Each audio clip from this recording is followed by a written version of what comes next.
been missing out the walk with the minute. I been building up the blocks like a minion. Elliot got water dripping out the city. Oh my God, boy he got a God. Oh my God, boy that boy on top. Sipping walk, make my heart stop. All these hoes, yeah my love my thigh. Yo, oh let go, put her on roll, put that on payroll, put that on go. Yeah she like to go, yeah she love to blow. Get that dick slow, like a snow cone. Yo, get that bag, show 'em how to ball. I'm in the mall, you know what I'm saying?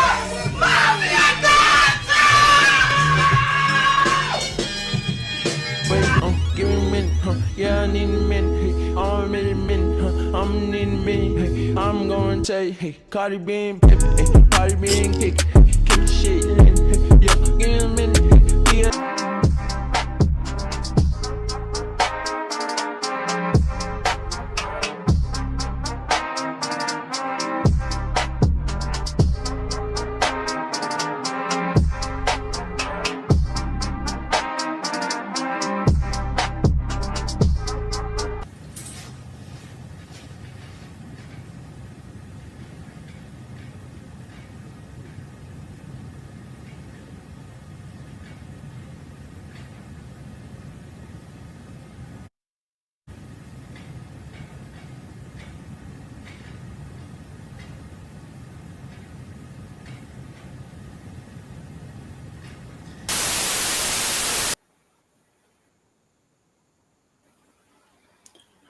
Yo, what's good? It's DGE Dolphin Gang Entertainment. It's your boy DG, and we back with another video, man. Appreciate y'all, love y'all. Y'all help me get to that 10K.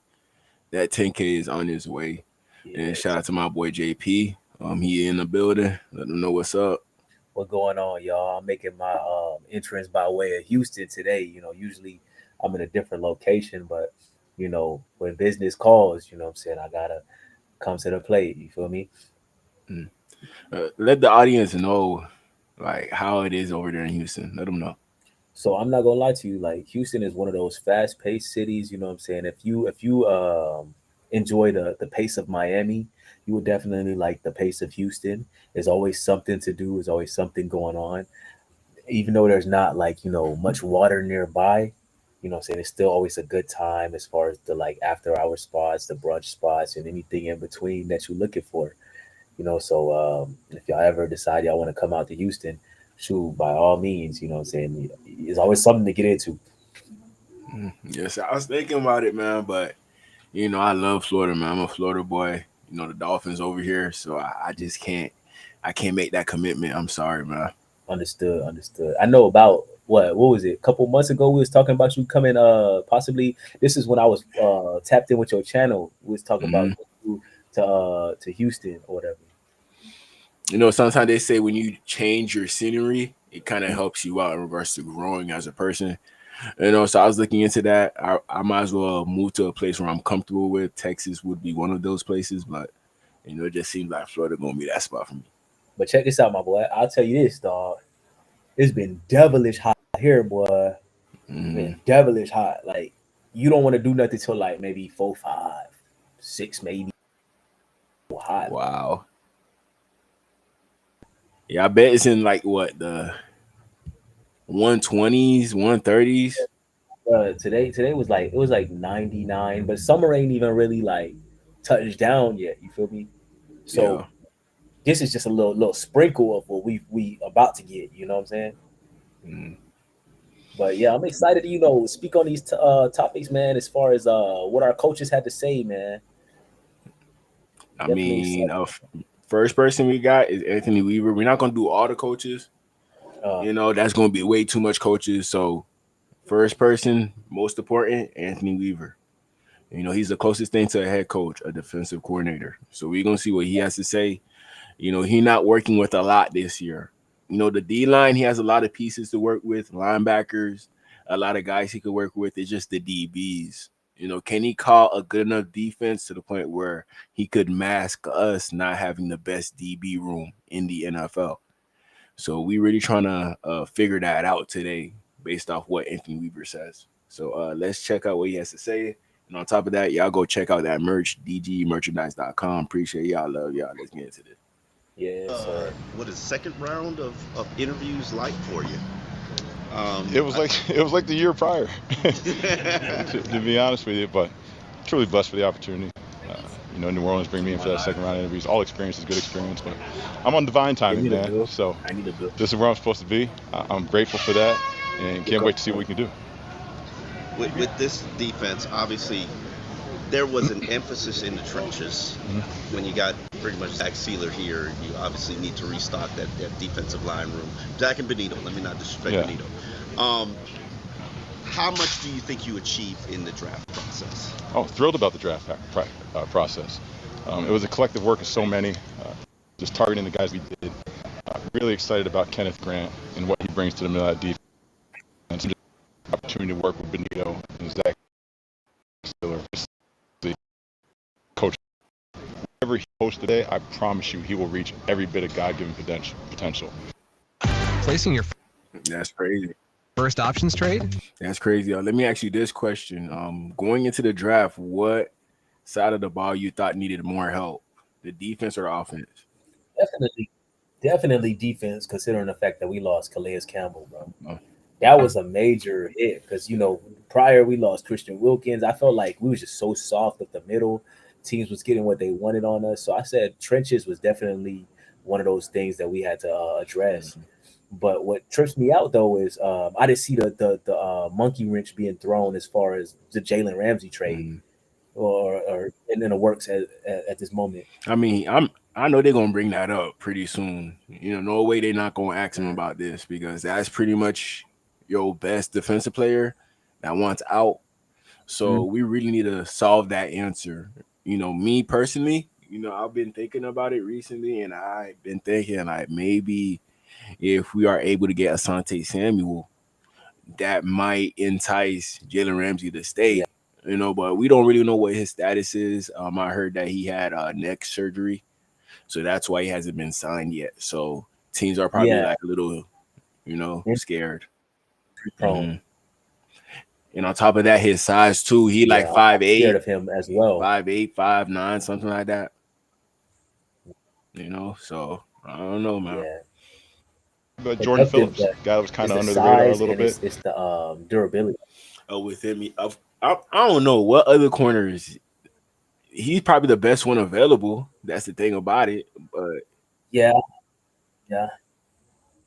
That's the crazy part is, I prior to watching this video, I've seen this video already, but what trips me out is more so the fact that like Chris Greer made mention that we have a deep free agent pool as far as corners is concerned.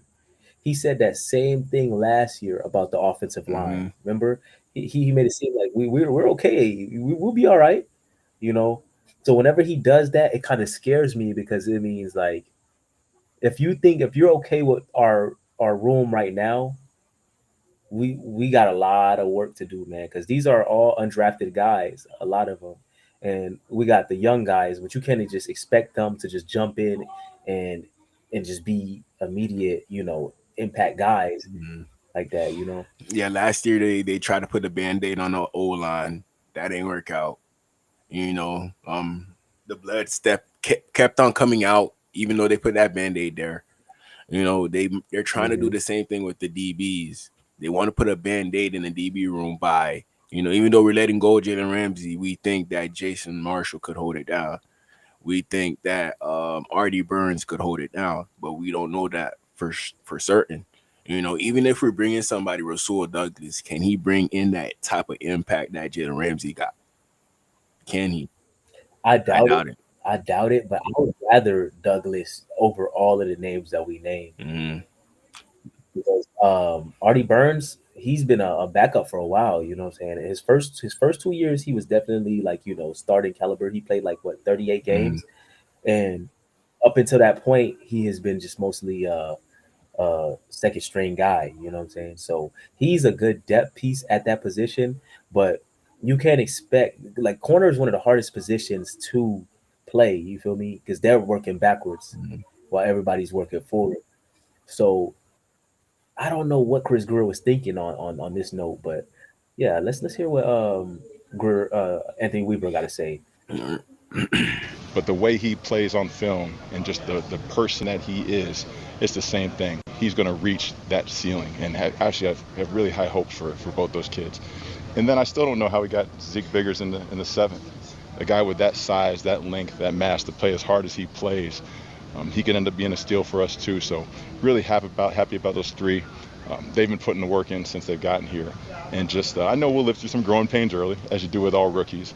But the one thing I do know is that it's going to click faster for them than just because of the work they put in. I wanted to ask you about those guys, those young guys. Mm-hmm. Are you going to be afraid to throw them in there right away, or are you going to get them ready for that? No, not at all. Not at all. That's got to be trial by fire, right? And I was in a very similar situation when I was in Houston back in 2016, around game 4, game 3, something like that. We had to play with DJ Reader, who was a 5th round draft pick, I think, and Joel Heath, a defensive end who was an undrafted free agent. And we finished that year number 1 in total defense. So the He flexing right now. I like that.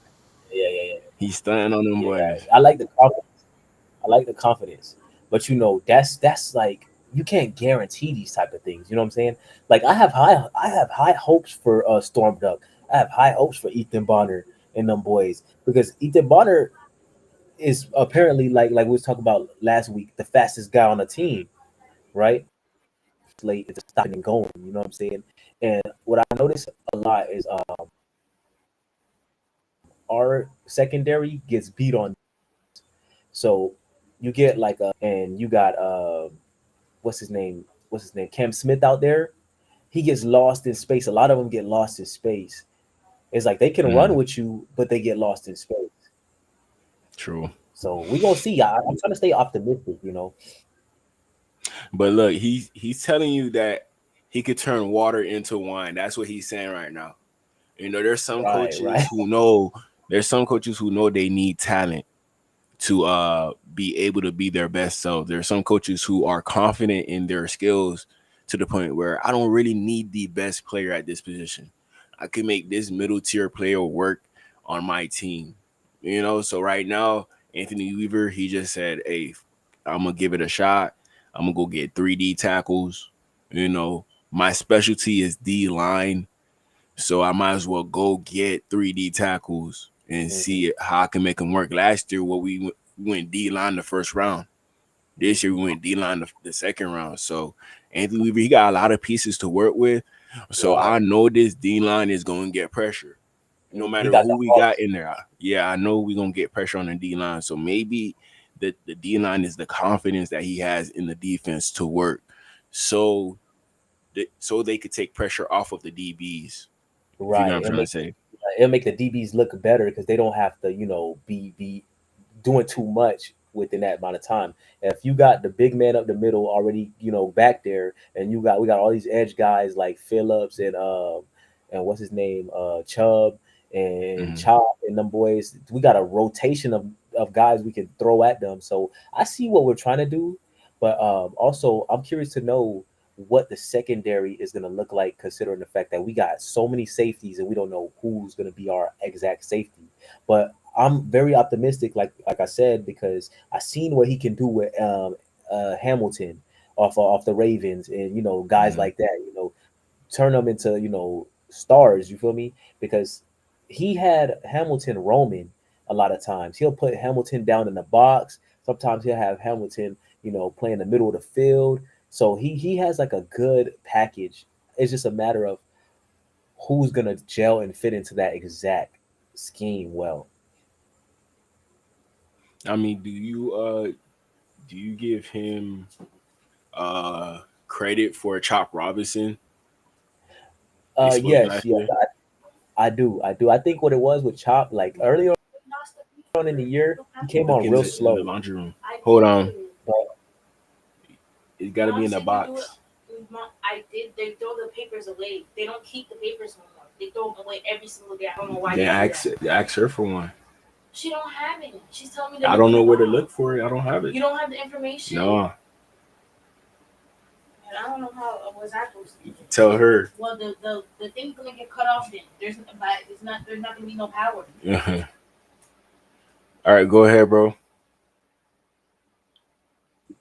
Yeah, so pretty much I do give him credit for the Chop situation because with Chop, at first everybody was calling bust, but I feel like a young rusher who's slightly undersized, you have to give him time. You know what I'm saying? And what I noticed about Chop is he got a quick first step. Hmm. And he gets off the line so fast. It's just a matter of adding more moves to his repertoire. Like, he got to add some more swim moves and counter moves, you know what I'm saying, and be able to stop the run in a sense. So a lot of the reason I was keeping him from really reaching max potential was him not being able to stop the run. He's more like a third down rusher, but that's still value that we needed. You know what I'm saying? So once he like starts to settle in and starts to evolve, we might see a amazing pass rush from like our defense, you know what I'm saying? Because we gonna have two guys who already are proven that are gonna be healthy.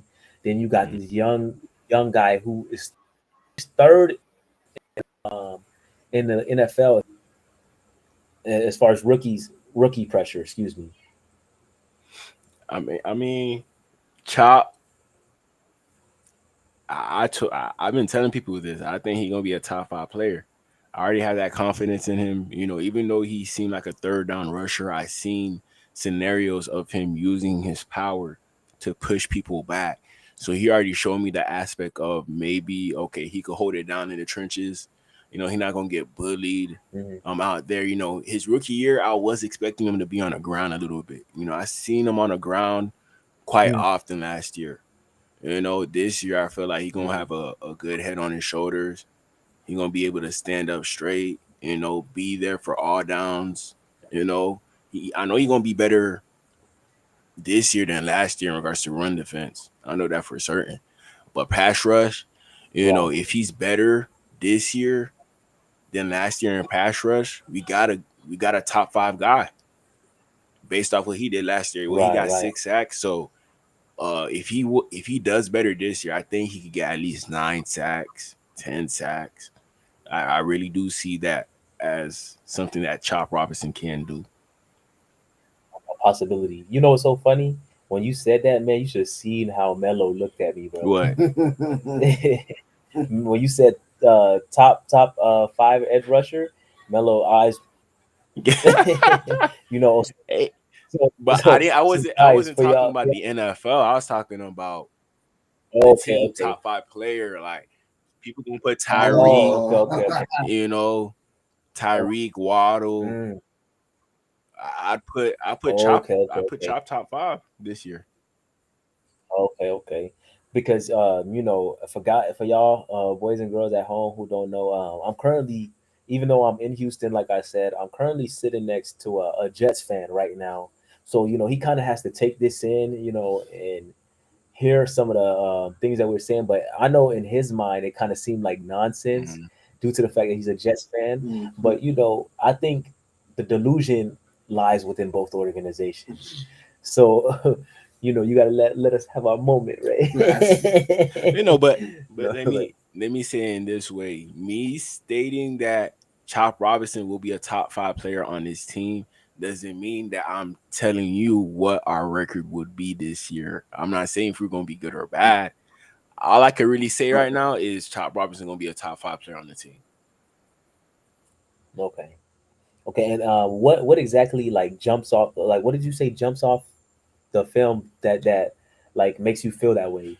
So like one thing I like about pass rushers, like one thing that impresses me the most is the bull rush. Are you able to move this Mm, man out your way by brute force? Like, do you have the strength to do that? Are you strong enough to do that to anybody in the NFL?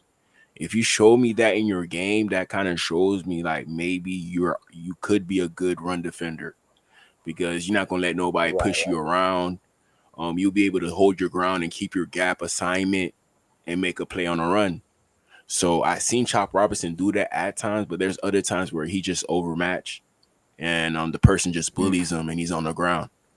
So now right, he's right. at the point as to where he has to build up his strength, his pass rush, everything, so he Athleticism. could be able to go up against anybody and not have a hard time against them. Hey, shout out to Penn State, man. Mhm. They producing. Some boys, they be producing nothing but edge rushers, yo. Abdul Carter, this guy, and it seemed like they all got the same build. Like, you notice that? Yeah.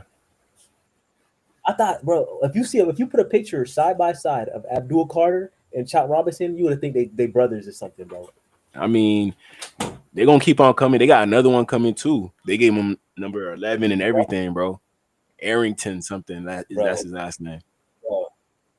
I forgot about Micah Parsons, but yeah, see, that might be that if you number 11, bro, that's like the signature number. Like, hey, you that guy. You know, yeah. like, let me give you another scenario. Like, you see what Micah Parsons has done already, and on top of that, you see who the Giants drafted, Abdul Carter. So Micah Parsons, we already know what he gonna do. You know, he been getting double-digit sacks ever since he came into the league. And on top of that, Abdul Carter, I think, gonna come in, you know, get a lot of sacks as a rookie, maybe 9, 10, who knows. So if he's able to do that, and Abdul Carter is able to have a good year in New York, I think Chop Robinson, he's set to be a real good piece for us. It's set in stone, like, you know. Plus, we the underdogs right now. Nobody want to go with the underdogs, for real. Yeah, that's true. Yeah, bro. That's definitely true. So I think, man, the sky is really the limit for New York at this point. Because I thought about it, they got that big old defensive lineman in the middle. What's his name? Dexter Lawrence. And then they got Abdul Carter on the other side. You see, like, Yikes, bro, they gonna cause havoc. But look what we did. We gave Chop Robinson, Kennedy Grant, you know, like, two athletic freaks that we gonna be able to work with. Both of them, they can run sideline to sideline.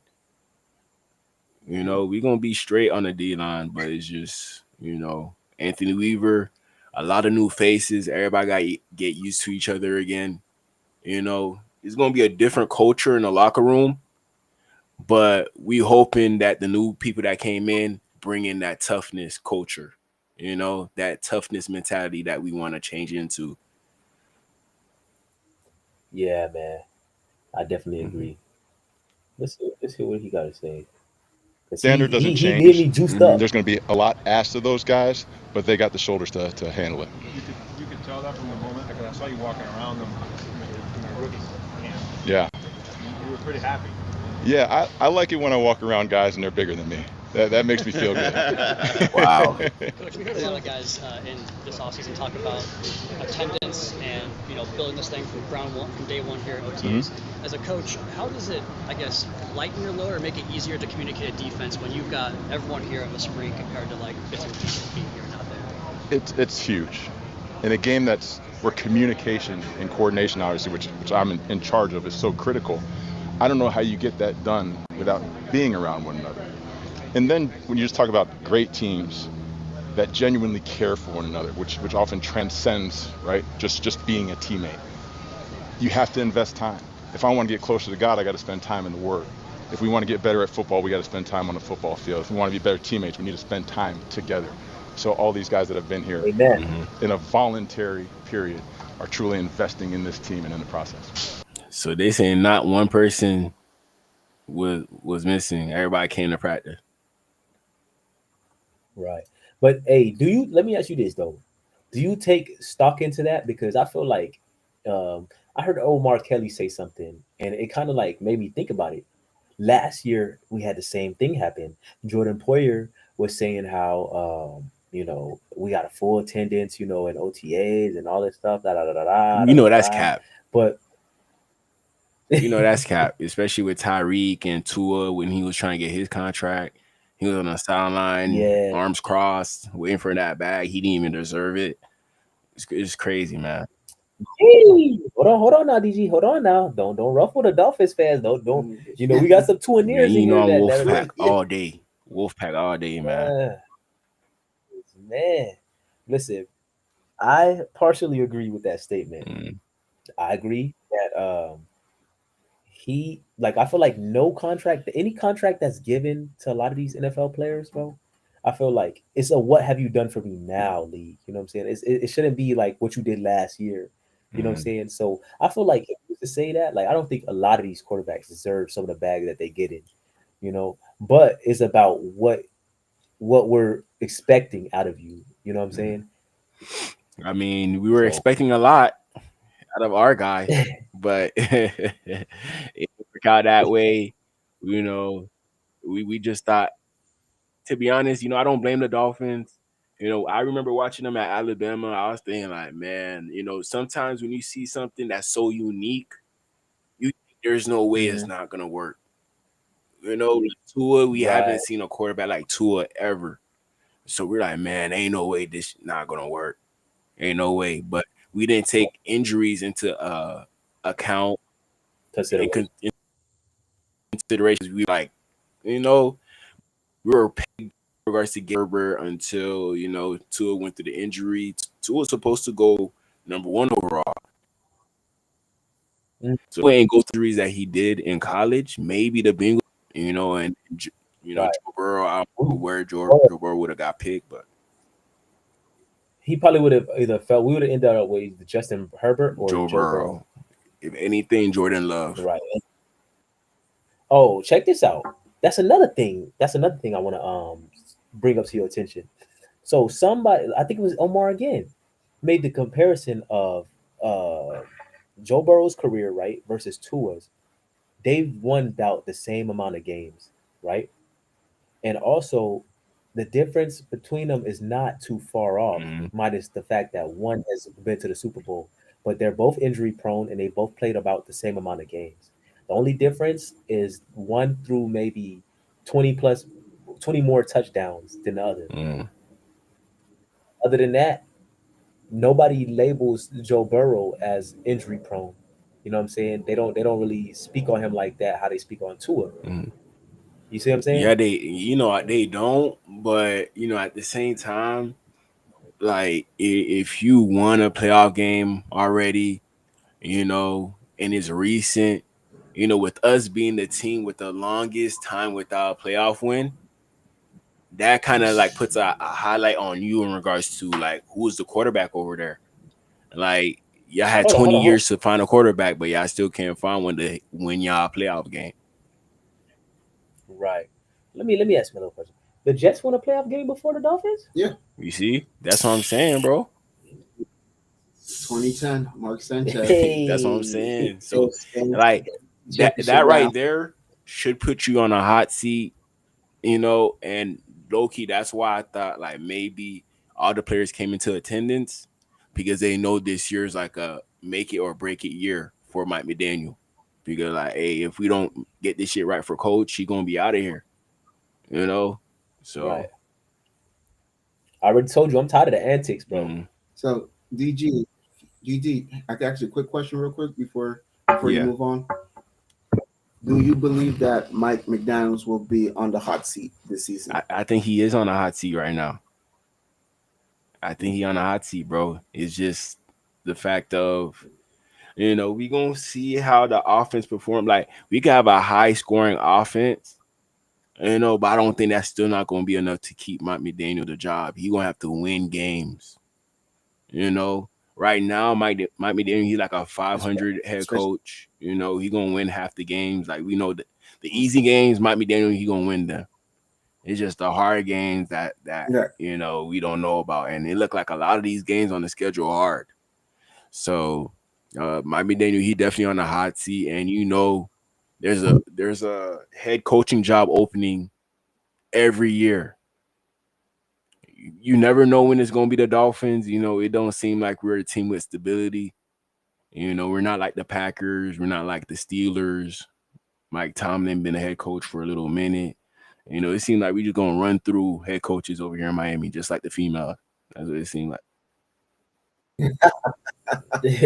Not right through them though. Brian Flores, But Joe Philbin, Oh, Sperano. I could keep going. It's like unreal. yeah. Adam Gaze, What's his name? Shoot, it's so many of them. Yeah, so like many. we Nick Saban. Like Us nigga, upstate. nigga Skinner, bro, the guy who Yeah. won like 6 championships in college, bro. We couldn't work out with him. Like what we doing? Right. I think honestly, I don't think his heart is in the NFL. Nah, especially telling grown men what to do at that. Yeah. Nah. Yeah. Man, if you I could don't tell, think- bro, Alabama was pretty much an NFL team when he was running that right. Like Derrick Henry, the whole old line went to the NFL. It's just like, bro, it's crazy, man. Yeah.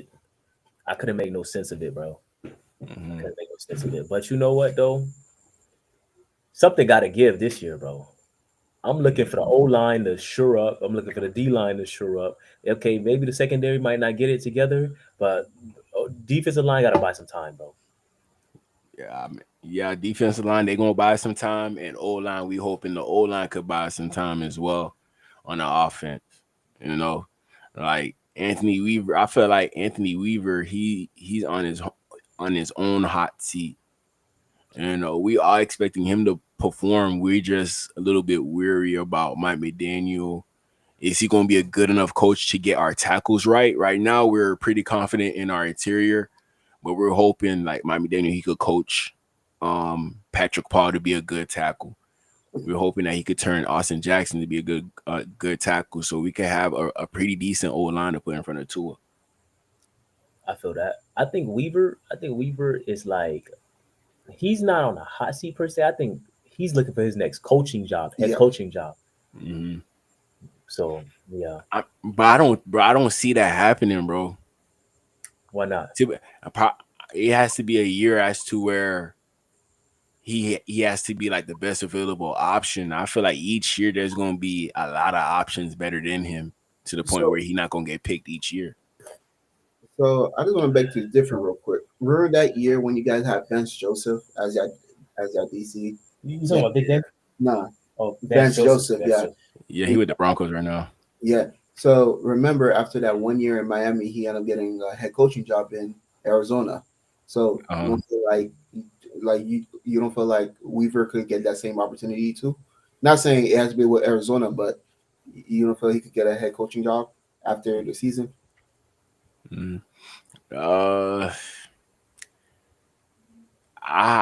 It just depends on the team situation. I feel like with Vance Joseph, he kind of fell into his lap. You know, he has experience in the NFL, and the situation as to where Arizona was in, they were just coming off of Cliff Kingsbury, right? Oh yeah. Yeah. So OC. Usually, when a team leave a head coach, they try not to go back to that type of head coach. You know, they go back to OC or they go back to the DC. New regime. You know, new regime. We fired Adam Gase, a OC, and we went and got Brian Flores at DC. Now we back to Mike McDaniel. Right, so it kind of works that way. So with Weaver, it had to play out perfectly for him to get a head coaching job. I'm not saying it's impossible, but I just don't see it. You don't see it happening. Yeah, like he don't remind me of like like I feel like everybody looking for that Sean McVay. Yeah, you know, they looking for that Kyle Shanahan. You know, not Anthony Weaver. But then again, though, man, it's like they got that rule, right? I think it's called a Rooney Rule, where you have to have a certain amount of minority coaches, head coaches. Yeah, they gonna choose Weaver. You know, they gonna be like, okay, we're gonna choose the best black coach, the one that we think like who actually has a shot. We're gonna choose him. So he got that type of respect around the NFL as to the point where they'll bring him in for an interview at least. Yeah, because we almost lost to the Saints this year. Exactly. So, you know, maybe next year he gets closer to getting a job. You know, but I think it just depends on his competition. Like if there's not a lot of competition, then I think he get that job. But if there is a lot of competition, then he gonna just be back as a DC somewhere. Right. Which I don't think he mind because he still getting paid, and he in Florida. So, hey. But yeah, I don't care if I'm a water boy. If I'm getting paid, bro, I'm getting paid, dog. Right. Going back to Grant for a second, since he's a first-round pick, there's always going to be a spotlight. What gives you that confidence that he's going to fulfill his potential? What is it in his makeup that you maybe saw before the draft if you met with him and you've seen post-draft? Yeah. First, just in terms of makeup, right? To me, the one thing you can always gauge on film is the effort a guy plays with. See how your marketing campaigns really perform. Choose a smarter email and marketing automation platform. And his effort on film was elite. They played a ton of plays. I actually didn't rotate very much a year ago at Michigan. And for him to play as hard as he did at his weight and still go out there and be as forceful as he was as a player, that spoke a lot to me. And then so much of the things he's done already, with the familiarity with being in Mike McDonald's scheme, Jesse Minter's scheme, and Wink Martindale's scheme, there's obviously a lot of carryover there. So we're hoping some of that. But Kenneth Grant was an Anthony Weaver pick, bro. It has to be. For sure. Because he diving deep. He diving deep right now. Yeah, that nigga watched his birth video, man. he called his mom up. Y'all got a video. Right. You know, he got all that information. He know every tree he done been a part of. Mm-hmm. But hey, that's what you call doing your homework, scouting. Right. Rookie curve is shorter for him. So, yeah, just really happy about the kid. I want to ask you about your most unproven unit, which happens to be your, especially with Jalen Ramsey kind of seemingly on his way out. How do you replace that level of experience with a unit where relatively everybody but maybe Artie Burns and Cater is unproven? Yeah, I think first and foremost, those guys, they've been here from day one. And you could see the confidence that grows in them by day. Artie's been a tremendous leader, obviously Cater. There's leaders in the back end, right, with Ife Melifonwu, Ashton Davis, Elijah Campbell.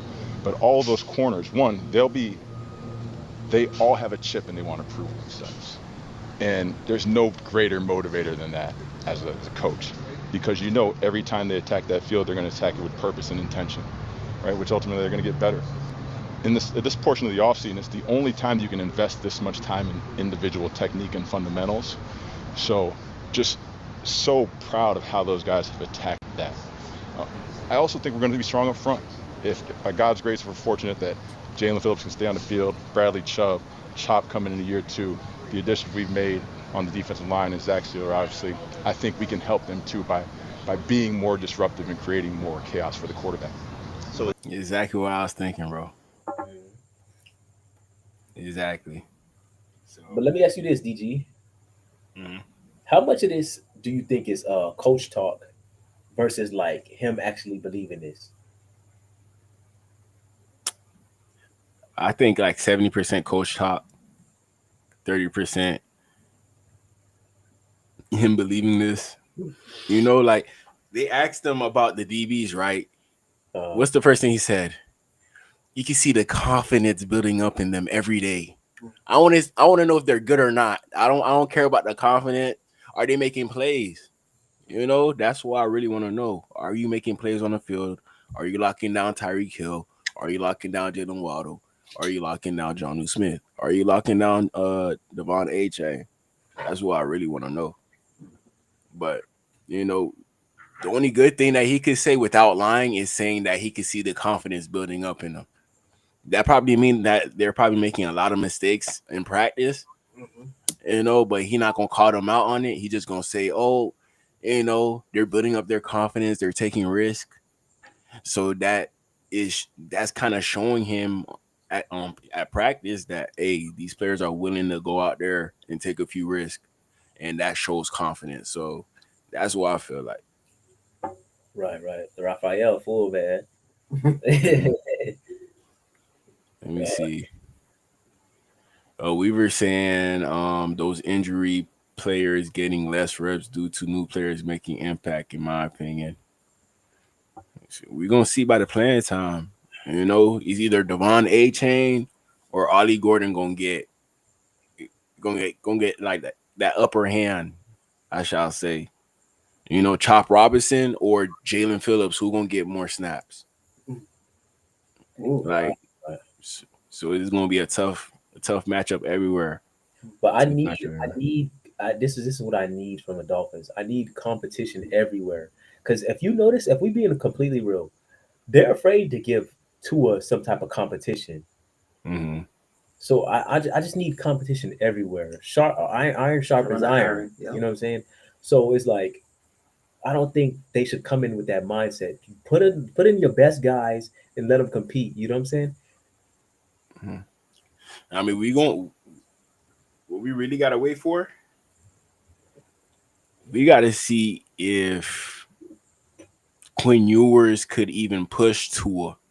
We gotta see if Zach Wilson can even push Tua. We think they got the potential to. Quinn Ewers. We thought he was gonna be the first quarterback taken like a year ago. He ended up being the last quarterback taken in the draft. And Zach Wilson, number 2 overall pick, went to a poor franchise. I'm sorry, I gotta say it, man. I gotta say it, and kind of messed up his career. But if he comes and ball out with the Dolphins, what you gotta say about the Jets now? I mean, it goes to show you, man. We make terrible decisions. Look at Sam Darnold. This guy, Sam Darnold, went to go be a journeyman for a while, ended up having the best career of his life in Minnesota.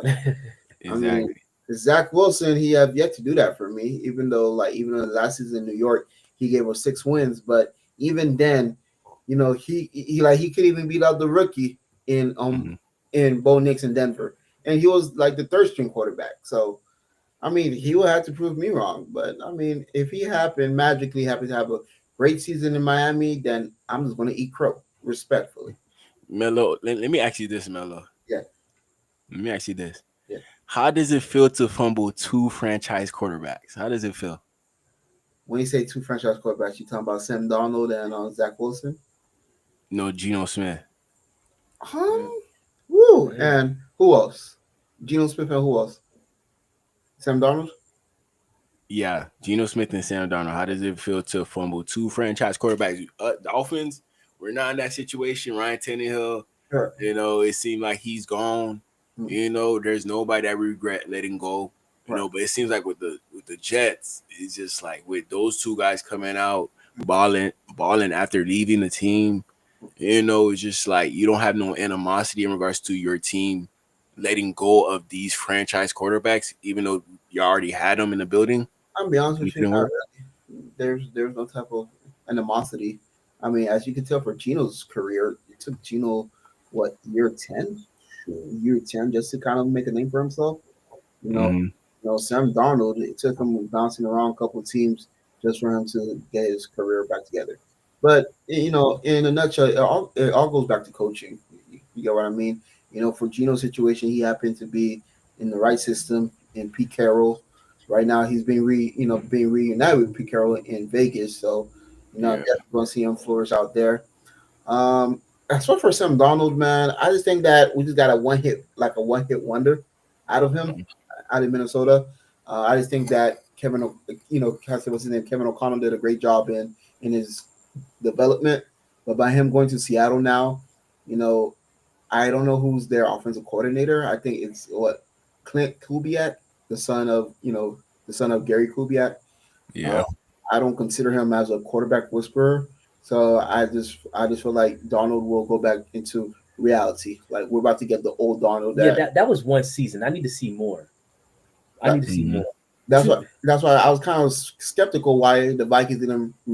I was kind of skeptical on why the Vikings did not re-sign him. Well, they got that young guy the McCarthy. Yeah. They got to see what McCarthy gonna do. But man. Just like y'all was talking about with patience, they trying to have some patience with the rookie. He hasn't played yet. He showed some flashes during the preseason before he got injured. Right. So he might be okay, but right now all teams are feeling good about their team. Right. Every team's confident, but we all know there's gonna be somebody who ends up with the first overall pick. Go ahead. You know what I just thought about?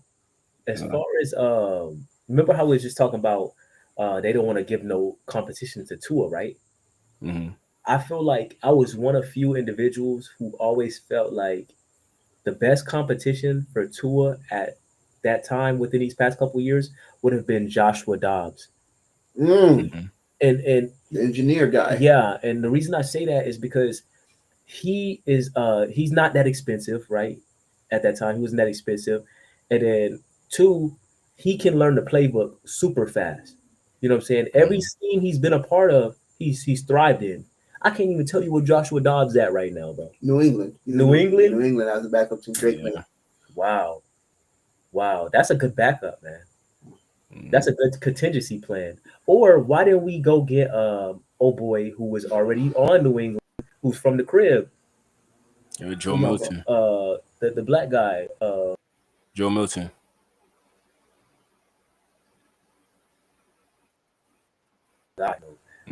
Milton. He's a No, Florida he from around my way, my county. Wow. Yeah. He's a Palm Beach boy. Okay. Yeah. So he played his freshman, sophomore year. He was in that place where they stuff. Yeah, right. The country. Yeah, he from the country. Talent that come out of there. And then I guess his peoples moved up to Orlando. And then he went to Olympia High School. Okay. And then after Olympia, he signed with Michigan. Then he transferred away from Michigan because J.J. McCarthy beat him out. And he went to Tennessee. And then that's how he ended up with the Patriots. Milton. Oh, he's the backup With the to Dak Cowboys. Prescott. Yeah. Hey, see, everybody got a good contingency plan. What's going on here? Like everybody solidified that, hey, just in case if our quarterback don't work, we got backup. Seattle Seahawks. If Sam Darnold don't work, they got Jalen Milroe. Yeah. I think Milroe should start over Donald around week 4. You know what they gonna do, bro? If Sam Darnold don't work, they're gonna say F it and then just run that Jalen Hurts offense. I can see that. That's why I'm not sure if you guys read his contract, Sam Darnold's contract. It was supposed to be like a 3-year deal. I think 100 mil. I think 100 something. But it's essentially a 1-year deal. So in other words, they don't have to pay him for the next 2 years. Oh, if they don't want to. No, they fleeced him. You see me? I'm not signing that. You crazy? That's what I'm not signing that.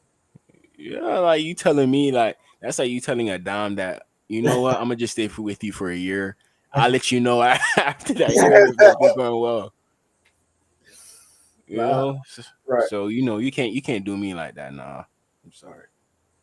And you know what's crazy, Raphael? I know what quarterback you're talking about. He played against the U. I think it was last year. The year before. We're talking about the quarterback that Raphael talking about. He's talking about the quarterback for Duke. What's his name? His I think he put him on there. What's his name? Riley Leonard or Messiah? Yeah, that kid right there. Yeah, he's dynamic. He's definitely dynamic. Sure. I gotta do a little reaction. I told Raphael I was gonna react to that for him. So, I can't do it on YouTube. I'm gonna get striked. So I probably have to go on Twitch and Kick and do that. He said he coming out in 2027. 2027. Yes, sir. Bro, I don't think I got let's the see what else patience. Weaver got to say. 2027. That's too long, though. Way 2 too years. long. You gotta stay down till you come up. But I don't want to be down that Is it long. key just to have bigger bodies, more athletic bodies? I mean, there's a lot of zone coverage, which takes a lot of instincts, a lot of understanding. These guys are relatively green. Yeah, that's okay. That's okay. Well, one, I think it's a size and speed league, right? And particularly in today's game, when a lot of defenses are playing a lot of split safety shell with smaller backers that have to eliminate space because it's such a space game. You better have the requisite girth up front to keep those guys clean. I thought the guys last year obviously played admirably. I think we finished 9th in run defense. The standard will be the same, if not better, for these guys. And they got some of the best teachers in the world with Coach Clark, Kenzie Khan. We've had Pete Jenkins here for the past few days. I've been extremely blessed to have his wisdom and expertise here. So I expect no fall off from the front, regardless of the youth movement. What was your initial reaction when you heard the news about Jalen Ramsey? Not just that he wanted to leave, but the organization is willing to trade him. Yeah, I got to be honest. I've been in this league too long that anything I hear at this point, like, I have very little reaction to it, other than COVID. That one I had a little bit of a reaction to. But this game, things change by the day, right? And I have a tremendous amount of respect for Ramsey. He played very good ball for us. But shoot, relationships are hard, right? And both mutually we've chosen to go other ways, and I respect that, and I wish him nothing but the best moving forward. How do you manage that? Yeah, he's gone. Of him being a big part of your defense last year.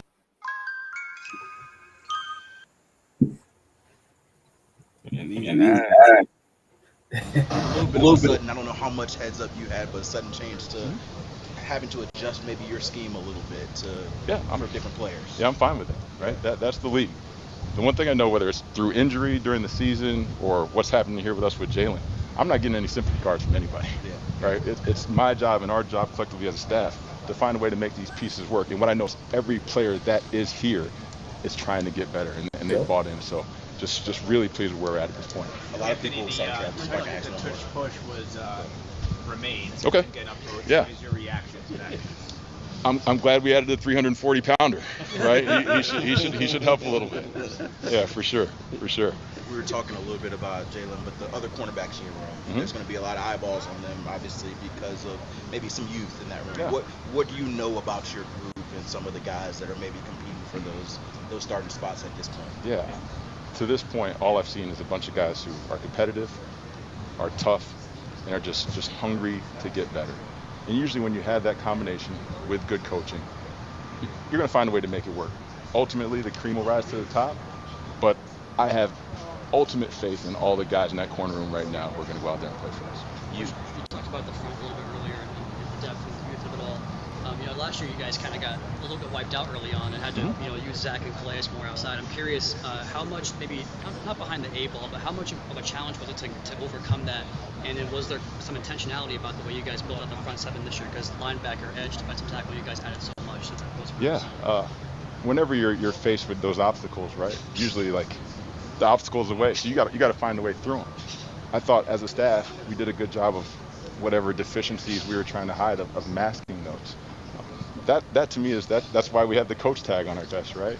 A lot of guys can get up here and complain about personnel. I promise you, we will never do that. Ultimately, we're going to find a way with a bunch of guys that are volunteers and not hostages, right? That want to get better. And if we do that and we can find a way to play as one collective unit, which is what we're always chasing, we're going to play good defense. Whichever combination of 11, however this shakes out, we will play good defense because of the conviction and the trust that they'll have in one another. Time for a couple more, guys. What's your level? I mean, I just get a different vibe whenever he talk, man. It's like he talk like a president, dog. Yeah, he got that Obama feel to him. You know, like he's saying all the right things, bro. And like Raphael said, you don't hear the ums and the like you know how McDaniels be like going around in circles just to get to the one point. Yeah, he's clear cut and precise with what he wants to say and how he wants to say it. Because when I see McDaniels doing the adversity meets opportunity and all of this stuff, it just make me feel like he's bullcrapping the whole time. You know what I'm saying? So I just feel like as long as he is clear cut and precise with how he feels and what direction he wants to go with the team, I think that can definitely be a benefit to us. At least we got a coach that's the opposite kind of Mike McDaniel. Somebody that could even it out, right? Sometimes they say opposites attract. That Vic Fangio opposite did not attract with Mike McDaniel, but this opposite is a better opposite for Mike McDaniel based off him as a head coach. A guy that's not too old. He an old head. Vic Fangio, he was definitely an old head. But not two different generations, to be honest. So now he got a guy who better suits him. But now they're in a situation as to where we don't really have enough personnel like we did back in the day. You know, like we don't got Christian Wilkins no more. We don't got Xavier Howard. We don't got Jalen Ramsey no more. You know, we got a whole new different crew. The only veteran that we can hang our hat on now is Zach Sealer. That's the only one. Everybody else is just like we're hoping for the best from him, but we just don't know yet. You know, Chop Robinson, we had a good year last year, but can he capitalize off of that and show us that he's an elite player for 10 plus years for the Dolphins? We don't know if he's gonna show us that yet. So right, the optimism is there for sure, but it's just like I just rather somebody that's clear cut and precise and knows what they want to say, rather than somebody kind of like making me feel like I'm being like finagled or BS. You know what I'm saying? Yeah, like Weaver, he give me that feeling like, man, things might really be all right. And it, yeah, because I got pumped up watching this. I was like, yes, sir. You know, I'm sitting in my room, like this is what we need. And you know, as far as Vic Fangio is concerned, Vic Fangio is a hell of a defensive coach. But what didn't mix is he's very serious. He's very straight to business. Like he wants you to play that position and play it to the best of your ability. No roaming around. You know what I'm saying? Jalen Ramsey wanted to play here, wanted to play there. No, stay right here, do your job. You know what I'm saying? Keep everything in front of us. And you know, it's a bend, don't break type thing. With this guy, he plays a lot with the safeties and he likes to kind of like have mixed packages. You know what I'm saying? Sometimes you might see 3 safeties on the field damn near. You know what I'm saying? You never know what he's coming with. You know what I'm saying? So I like that. I like his blitz packages. And I think they're both good defensive coordinators. It's just one person just makes me feel like, you know, I can actually listen to him rather than like you getting that Bill Belichick straight like monotone. Yeah, this is what we do. Yeah, like I don't think there's no such thing as a perfect head coach. The person I think that's the closest, I got to give it to Sean McVay. Yeah, I love Sean McVay. You know, young, energetic, innovative with the offense. I think he's like the closest thing to perfect. You know how to draft well, team play physical, hard. Love Sean McVay. Yeah, I mean, I think if you could put Sean McVay on any team, he gonna be able to turn that team up. You know, so that's what you call an elite head coach, a very good head coach, a coach who could do that. So for sure, turn water into wine over there. Confidence that your 3 top edge rushers are going to be available to you and playing at the level that everybody expects. Guys, I'm confident every day. Every day I wake up on the right side of the dirt, I wake up confident. So I have the utmost faith in those guys and God's grace that they're going to be on that field and play 17 for us. If I can ask a little bit big picture, obviously you came through first year of running your scheme yourself. As you scout, it's like self-scout on maybe what the league doing in trends. What do you see as maybe what offenses will try to do to maybe combat your style of defense or those style of defenses across the league? Yeah, I think we saw it a little bit towards the end of the year, right? We play with a lot of air underneath, so people screen us. They're trying to force, you know, our under coverage up, so they can create those throwing lanes behind them and the safeties. People are going to try to run the ball, right? We've tried to address that. But I know the one thing that we have to do is we have to find a way to take the ball away. As well as I think we played defensively at times a year ago, think of how much better it could have been if we could have had 6 less possessions because of turnovers and takeaways. So that's been a point of emphasis for us, and will continue to be all offseason. As an owner of Walton Goggins goggle glasses, I know how to. Shout out to Anthony Weaver. Hopefully he can get our defense right this year. Next, we got the DB coach. I haven't heard from him ever. You watched this one? Yeah, I seen that one too. He like from my take from this before we watch this is he sounds very knowledgeable.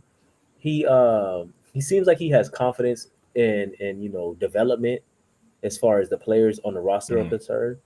I mean, nothing he said seemed like out of the ordinary, and he didn't seem like he was bullshitting. It's just more so like, you know, we'll see.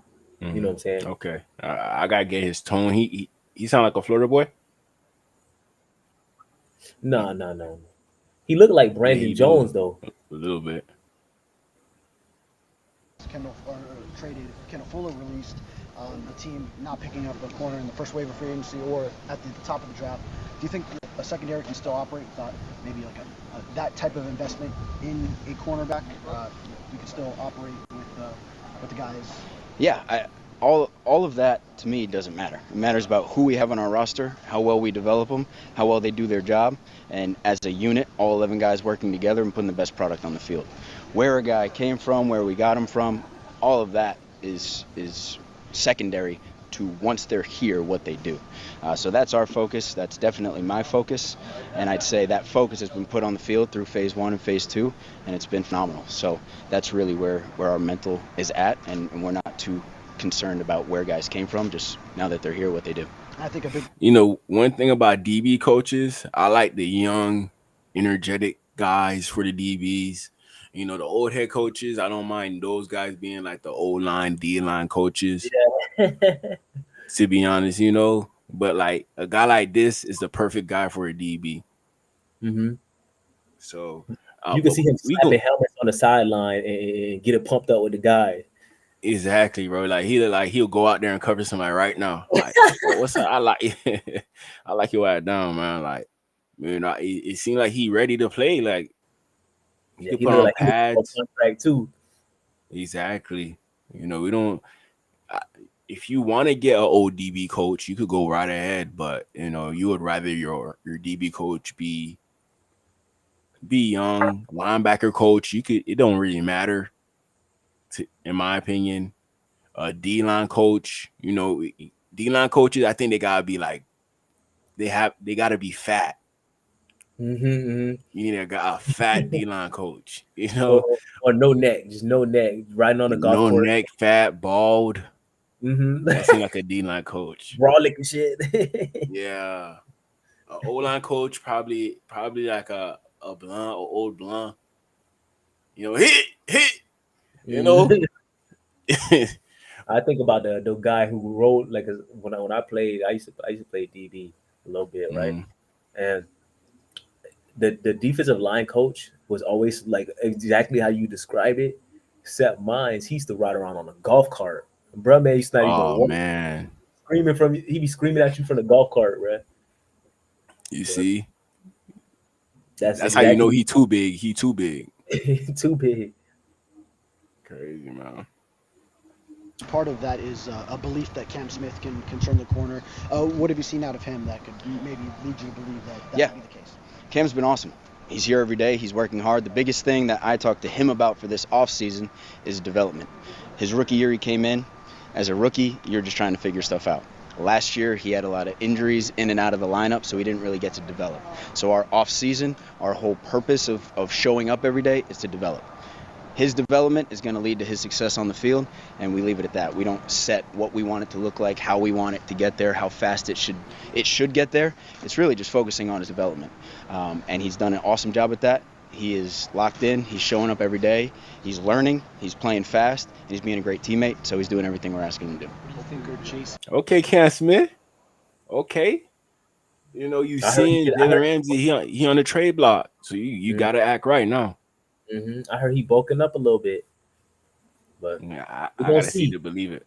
We gonna see, man. Like I said, Mr. Double Move. Once that double move happen, I get worried for him. We gonna see, man. What's the first game again? Steelers or Colts? Scratch that. I want to see the first preseason game against the Bears. I want to see how he is. Keenan Allen still over there? Nah, he's not.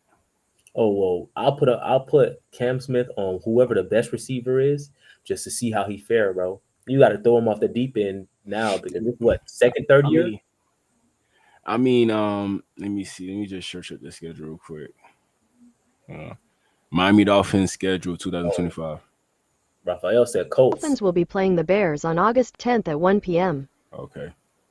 So, yeah, they are playing the Bears. So, they receivers, DJ Moore, Roma Dunze.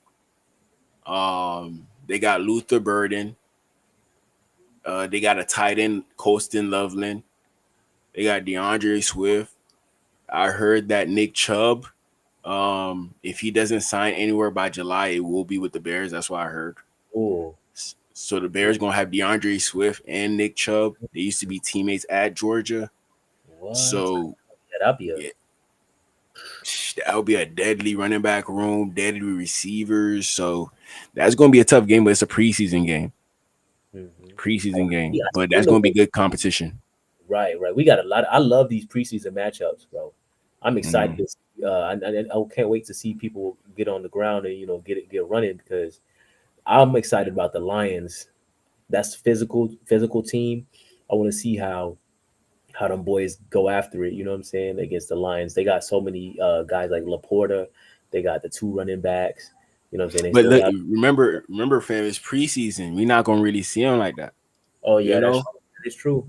But still, we need to throw him out there. We got to throw him in the deep end. You feel me? Because that's the only way we can know if he can swim or not, right? But it'll probably be more like a series, and they'll put the main thing Dolphin fans gonna be watching for: Quinn Ewers, Zach Wilson. Yeah, they're not gonna let Tua go in that much. It's gonna be a first half Quinn Ewers, second half Zach Wilson. First half Quinn Ewers, second half Zach Wilson. Who performs better to get that QB2 spot? That's what we did last year with Mike White and Skylar Thompson. Yeah, Mike who? Skylar who? Mike White. No, I'm playing. My bad. But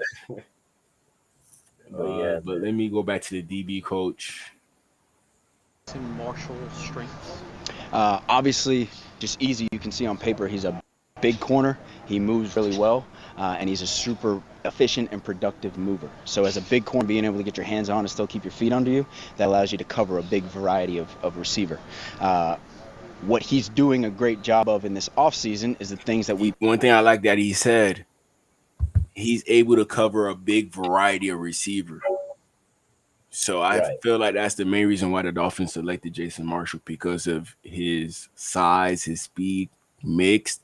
That kind of puts you in a place as to where you could cover anybody. And that's like the mold that you want as an X receiver. You know? You know, the Dolphins not dying for a receiver not a receiver, but a corner like Asante Samuel, with that size. But as of right now, like I told you earlier, he the best option, so we don't got no choice. Right. He pinpointed throughout his college career that we want to improve on, and we can make adjustments to get him to be super productive. That's what we're working on right now, and he's doing phenomenal at that. How hard do you think it is in this league for a rookie to contribute right away? Any rookie? Yeah, I mean, it's 100%. It's difficult. It's definitely doable. You look at our last 3 years, Cater, Ethan played.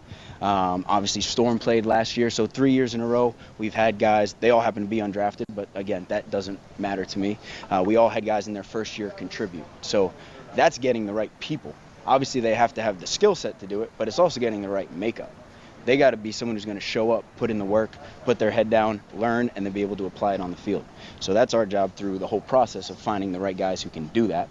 And then once they come in and they can apply it all, if you put it all together, you put it all together. But there's always a natural learning curve for all of them.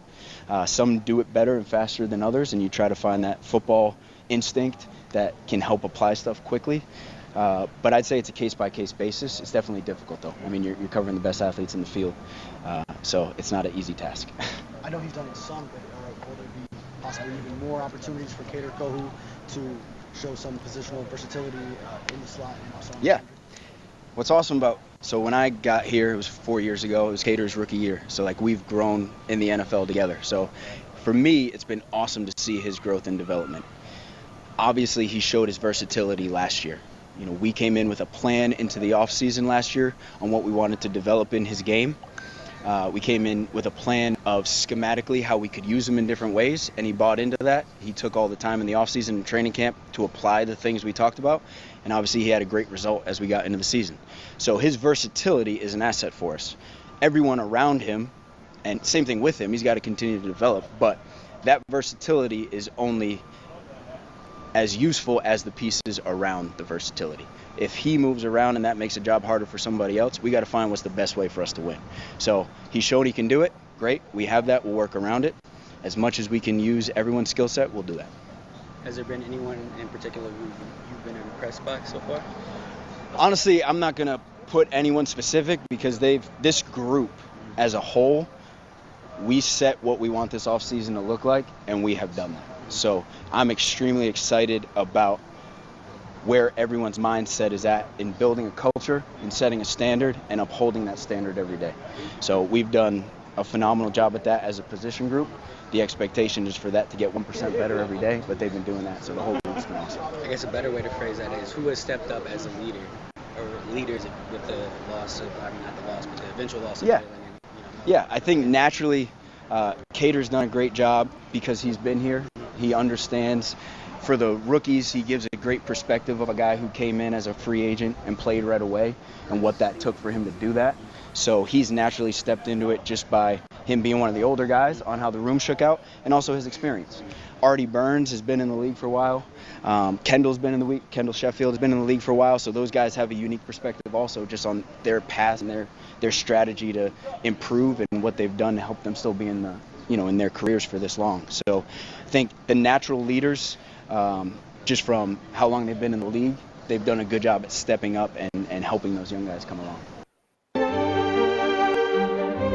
Shout out to the DB coach. That talking. You said what? I said he talking that talk, ain't he? Yeah, he seemed cool, but like I said, it don't seem like he got a big resume behind him. That's the thing about him. Yeah, I feel like a lot of this is more so like what I'll tell y'all is like everything is good, but like let's not buy into the hype just yet.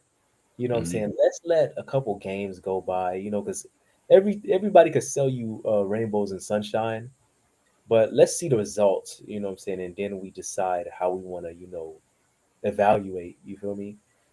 Because what the number one problem I have with Dolphins fans is the fact that we get excited. Like when we see a little potential, bruh, we ready to anoint a Super Bowl team, bro. Yeah, I'm one of them. We can't do that, bro. I'm one of them, but like you want to just have confidence in regards to we did what we could in regards to improving the team. We think that we did, but sometimes some other teams can improve their team better than your team, right? Leaves you at a standstill, and now you got to do whatever you can to be better than the best team in the NFL. So you watched the Eagles last year, and you seen what their strengths and weaknesses were. So now you got to try to build your team to be the kryptonite to that team. So if Eagles have the best O-line in the NFL, create the best D-line to go up against that strength of their team. So now it kind of becomes like a even ground or weakness, and then that's where we get the advantage. We get pass rush on Jalen Hurts. He can't even get the ball off to A.J. Brown. So that's how you build a team, a winning team that could beat the great teams. Solidifying the O-line and D-line, because most of the great teams have good O-lines and D-lines. Right, so. No, I agree, bro. This probably be my my last one to go over because I'm about to start to spend a little time with Melo because I don't got him that long. Okay, bet. This one's like 1 minute, so for sure. This is Robert Parents. He gonna talk about Tyreek Hill. Give a little takes. Did you watch this one? Bro, I watched all of them. You watched all of them? Damn. Yeah. The reason I ain't watched none is because I just, bro, like I said, I'm like an excited Dolphins fan too at times, bro. But then I have to think about it and I have to scale it back. Because, like, if you notice, the Dolphins, we were one of the teams that actually okayed the tush push. You feel me? So I'm like, why would a team that barely run the play be an advocate of the play? You feel me? And it got me to thinking. And what it actually made me think, bro, it was like, okay, we want it to be even playing field. And, that's like them taking like a free throws out of basketball. You know what I'm saying? It's still a basketball play. You know what I'm saying? It's still a part of the game. So I get that aspect. But if we're gonna do that as a team, we got to make sure that we can win in a multitude of ways. You know what I'm saying? Rather than just the little bubble screens. So I'm interested. Like let's hear what Robert Price got to say about his receivers, man. Let's go. You take in Jalen Waddle here too. So what have you seen in his game that maybe you can add to now that you take him under your wings? Well, the thing with Jalen, he's a very explosive player, very dynamic. When the ball's in the air, he can go get it, and then when he has the ball in his hand, he's a dynamic run after catch guy. So we're just again working on our techniques and fundamentals to try to get better. What are your impressions of Malik Washington? You take him in after he had a rookie season, and where you can take his game. Yeah, I feel like Malik's gonna. Working hard to try to get a big jump from year 1 to year 2. He's great in the classroom. He could say whatever we coach, he could say it verbatim, and on the field, he's one of our hardest workers.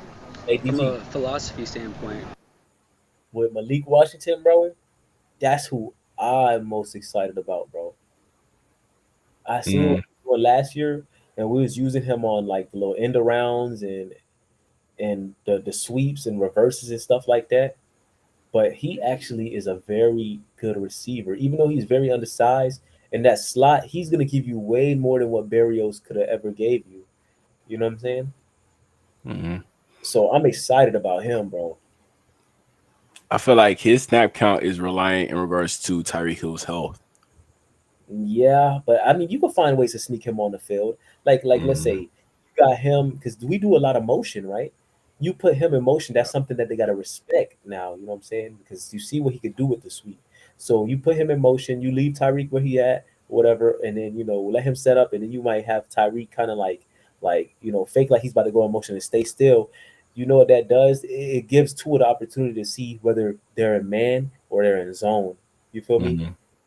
So that's a big weapon, bro. But hey, that shout out to the Shanahan people, the Sean McVay people. They thought about it and they capitalized off of it, and it's not considered cheating. It's just you motioning, and on top of that, the Dolphins, they take it to the extreme in regards to okay, we could get the advantage of using our speed before the snap count. All right, bet we definitely gonna get Tyreek Hill. We already got Jalen Waddle, so we could pretty much just make this the fastest team in the NFL. So we could be at an advantage when we running those motions. Mm-hmm. So Dolphins think they slick, but we peep everything y'all got going on. But sometimes having too much speed and not having the weight on your team, you end up getting bullied by the guys who have the size and the speed as well. Because when they get cold, that don't translate well. Mm-hmm. Definitely doesn't, man. I believe you were with the Cowboys last year. How does it coaching a CD different from coaching a Tyreek Hill? Good question. The thing with both those guys, I mean, they're both phenomenal players and hard workers. Talking about Tyreek again, it's been great. He is a hard worker and one of the hardest competitors. All he wants to do is win, and he brings great energy out of the field. And the guy wants to be coached, and he wants to be great. So that's how I'm going to coach him. Just moments from a... Okay, surprising hearing that from him. Yeah. About Tyreek. But, hey, if Tyreek over there taking the coaching seriously from him, he's not taking him as a joke, then we going to be all right, man. We going to be all right. I got this one video of Tyreek, I just wanted to show you before you leave. Mm-hmm. It seems like he getting back into health, good shape. Okay. All of those opportunities and win the lab. This year we in the lab, bro. We weren't in the lab how we supposed to be last year, bro. I'm gonna keep it a stat with y'all, gang. Okay. I fucked up. Huh? Hold on. I said okay, and I like the accountability, bro. I like the accountability. But look, you remember you ain't see what he said? Lab. This year we in the last year we wasn't in the lab. What does that mean? Right. That means they wasn't really getting together working like that. And then Raphael just said Tyreek Hill be posting workouts live on Twitch. Oh, for real? I might have to go I might tap in on that, see what's going on. Boy, Raphael, man, who you working with the Dolphins, man? Talk to me, man. Shit, I'm about to search him up on Twitch right now. Yeah, Raphael might well become a reporter, man. Shit, I'm about to search him up on Twitch right now. Like I'm on my own stream on Twitch. Raphael might well become a reporter, man. Thank you, Tyrell. No, thank you, Raf. I'm up on Twitch right now. Like I'm on my own stream on Twitch. His You name know, Cheetah. reporter, man. Thank you, Tyra. No, thank you, Raf. I'm up on Twitch right now. Like I'm on my own stream on Twitch. His name Cheetah. Reporter, man. It gotta thank be. You, Tyra. No, thank you, Raf. I'm up on Twitch right now. Like I'm on my own stream on Twitch. His name Cheetah. Okay, there you go. It gotta be Tyra. No, thank you. I'm gonna start tuning in. Taco Bell's $5.79 Lux. He got the whole stream too. Okay. He got time on there. Including the yeah. flavor of the Cantina chicken burrito. For less, choose your Lux Cravings box only. I might have to hop on this stream my workout.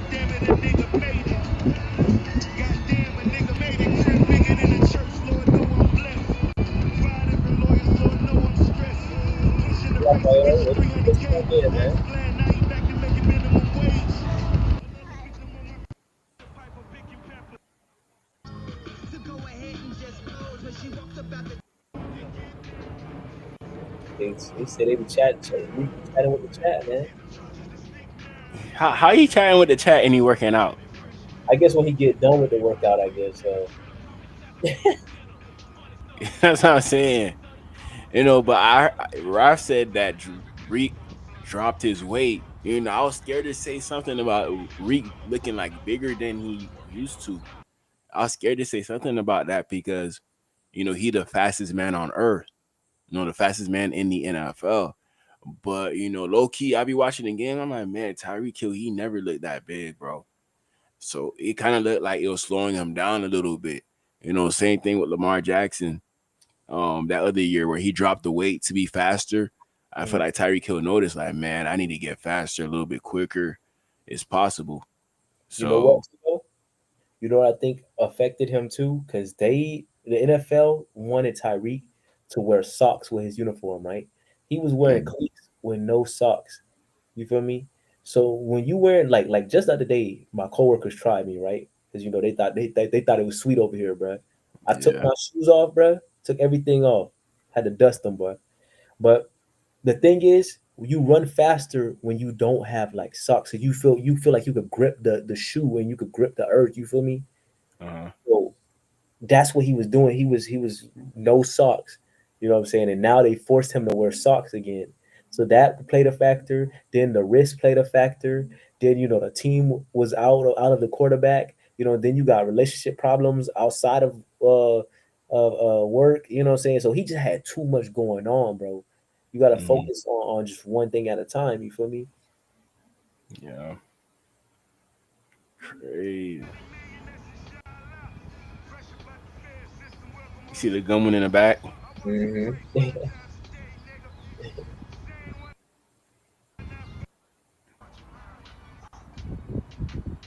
Oh, well, I'm watching Cheetah streaming right now. We don't really know. Well, whoever done faded my boy up did a good job, man. Huh? Whoever faded my boy up did a good job. Oh yeah. He a new man. I look like Tyreek with the dreads. I'm not even gonna cap, dog. Yeah. It gave him Florida field on it. Yeah. That was a different Tyreek right there. You need to get Waddle out there, man. Where Waddle at? You know, them boys, they don't work. I mean, we don't see none whenever them boys supposed to be working together. I know I seen one clip one time, bro. They was at like some type of school or whatever, getting some routes in. But that was a little minute ago. I think that's when he first came to the team. I think Tyreek, Waddle be in Houston. Yeah, I mean, shoot, bro. It don't like to be. In my opinion, it don't matter, you know. But like, if you go on Twitter and call them boys out, man, y'all boys don't practice together. I don't see no videos. They gonna come back at you and be like, "Yeah, what makes you think that we not practicing together? Just because we're not posting it, don't mean that we're not working." Right. Which is true. Which is true, but at the same time, like, bro, we ain't seen nothing. Like every time we see y'all not together. So we need some type of proof. Yeah. You know, so I He said don't know. at the beginning, bro, was very telling, bro.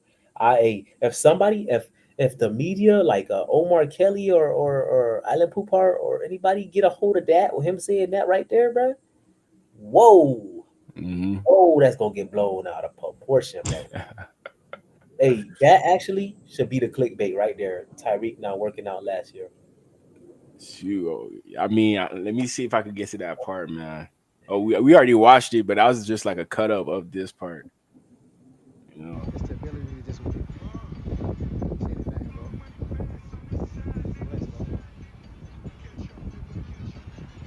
I think I'm big. Yo, Raphael killed me, dog. that way got that hammerhead chart, Yeah. head shape. If you check Reek chat, I told Reek I wasn't made of Marine in one day. Get some. I got hella wet.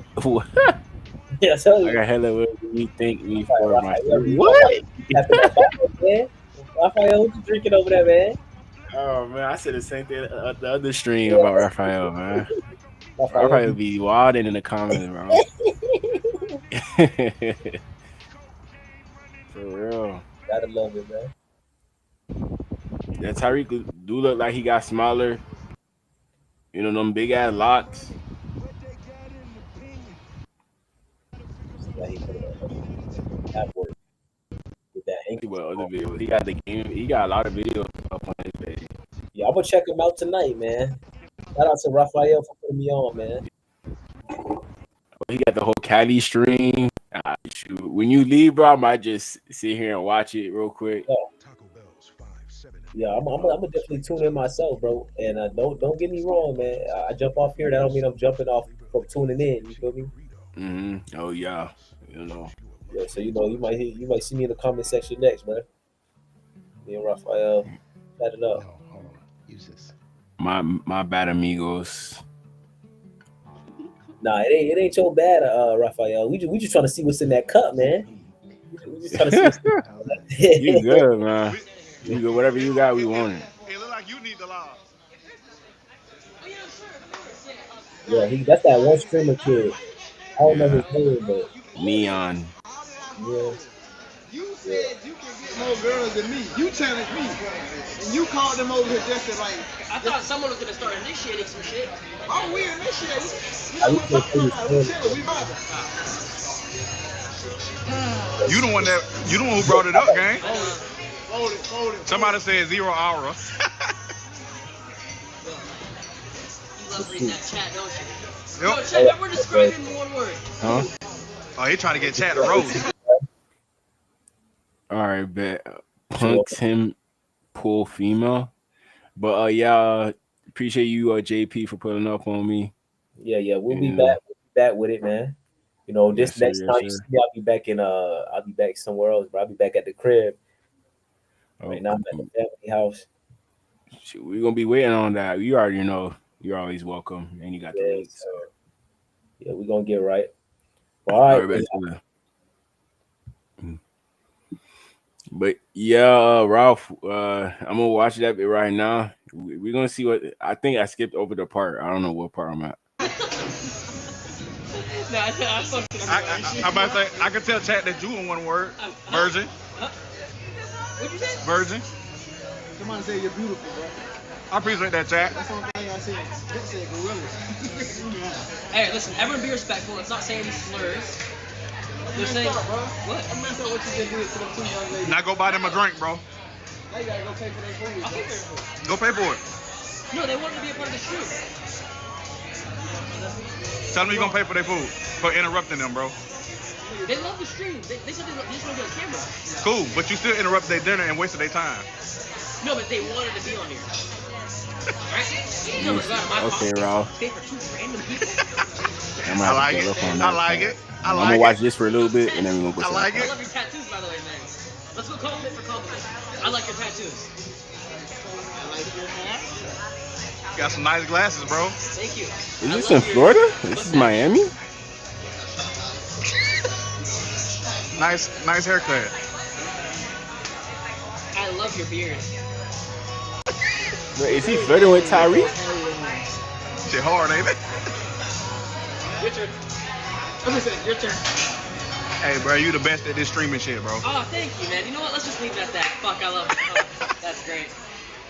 That's great. Now, when are we racing, bro? Whenever we check, come on, let go right now. Come on. We'll be right back. We'll be right back, yeah. Somebody pay for the bill. Oh, them was running off on the bill? No.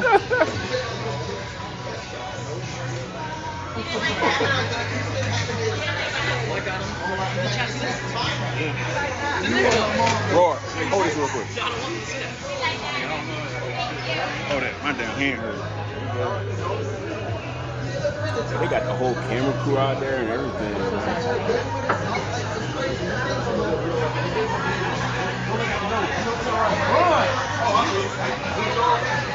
You got it? Terry, can you put this on? Alright, let's do this race. May the best man win.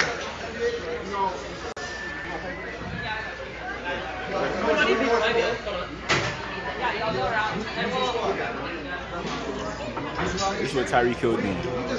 This is what he doing. We over here saying like he doing what he doing. But this is what he doing for real.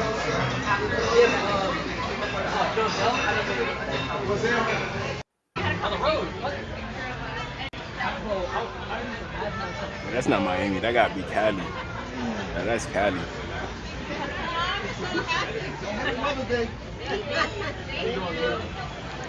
That was Mother's Day.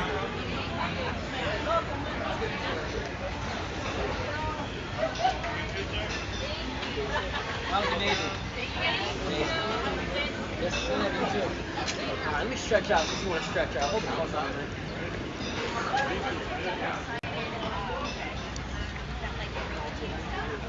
Yeah, Fram's so unathletic, bro.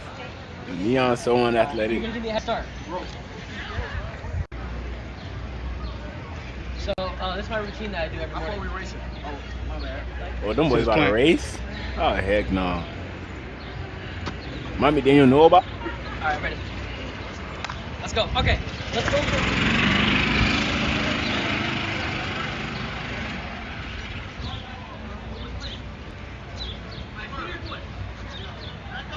You was really about to race?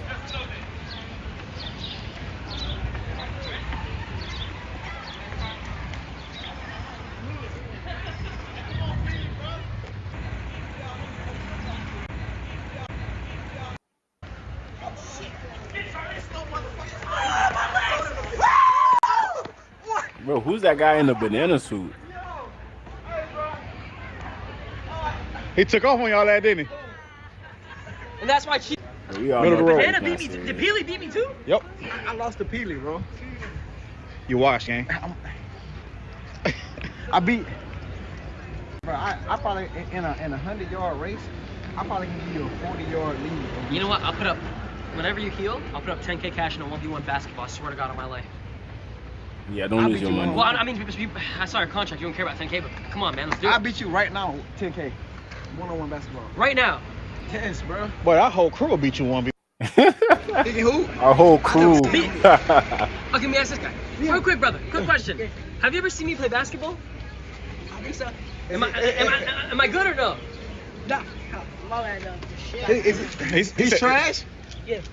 Oh damn! What they call you? Even your own. And now he won't take a picture. I'm going over there to take that picture. Yes, sir. Yes, sir. Yeah, picture with Tyreek gave you. Oh, not even me. I was kidding. I'm just going. Both, bro. Yes, bro. Yes. Right. Whatever you want. Oh man, bro. Does it get any better? Where's the ice cream? Oh, ice cream right here. I got the picture. All right, at least ice cream on me. All right. That what you want, bro? If me and Tyreek were hanging off of a cliff, what do you say? Tyreek. Yo, I wasn't. Come on, man. No clue. No clue. Just say that you put too much pressure on it. That's fucking We're sitting different right now. Everybody noticing you.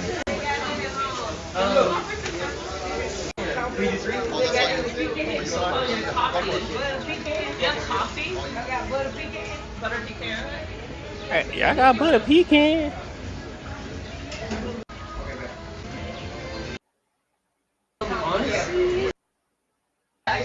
I'm trying to skip to the good part. What do I do? Ah, shit. Now you're gonna say. It's my time to shine, chat. Oh. And then a countdown. Be like, doesn't your season start in 2 months? You're just mouthing it out. Yeah. 4, 3, 2, 1. Doesn't your season start in 2 months? I should probably get some. Oh, sure. You want some ice cream? That's Tyreek Hill dad right there. I got a raise, listen. Yeah, that's Tyreek Hill dad. Yeah.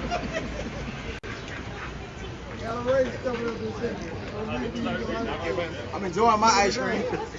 Where Nina and them at? I think they still in the same spot. I'm gonna go do another Cashapp. Tyreek, can I get a picture with you real quick? Where y'all come from? What you mean? We live here. Y'all live here? Yeah. It's a high school here? Yeah. On the island? Yeah. That's kind of fun. It's a high school here though. Yeah. Oh shit. It's a high school here. Wow. We living wrong, bro. Please. That's the best way to ask. Thank you. Gotcha. Neon, welcome back. You remember the welcome back? Hey, come on, if you going, come on. It's my city. No, I'm kidding. That's why everyone knows it. I knew it, bro. Nah, I came here once to stream. Come on, Neon. Do you remember me? Huh? Homeless Mario? Oh yeah, you were homeless. Yeah.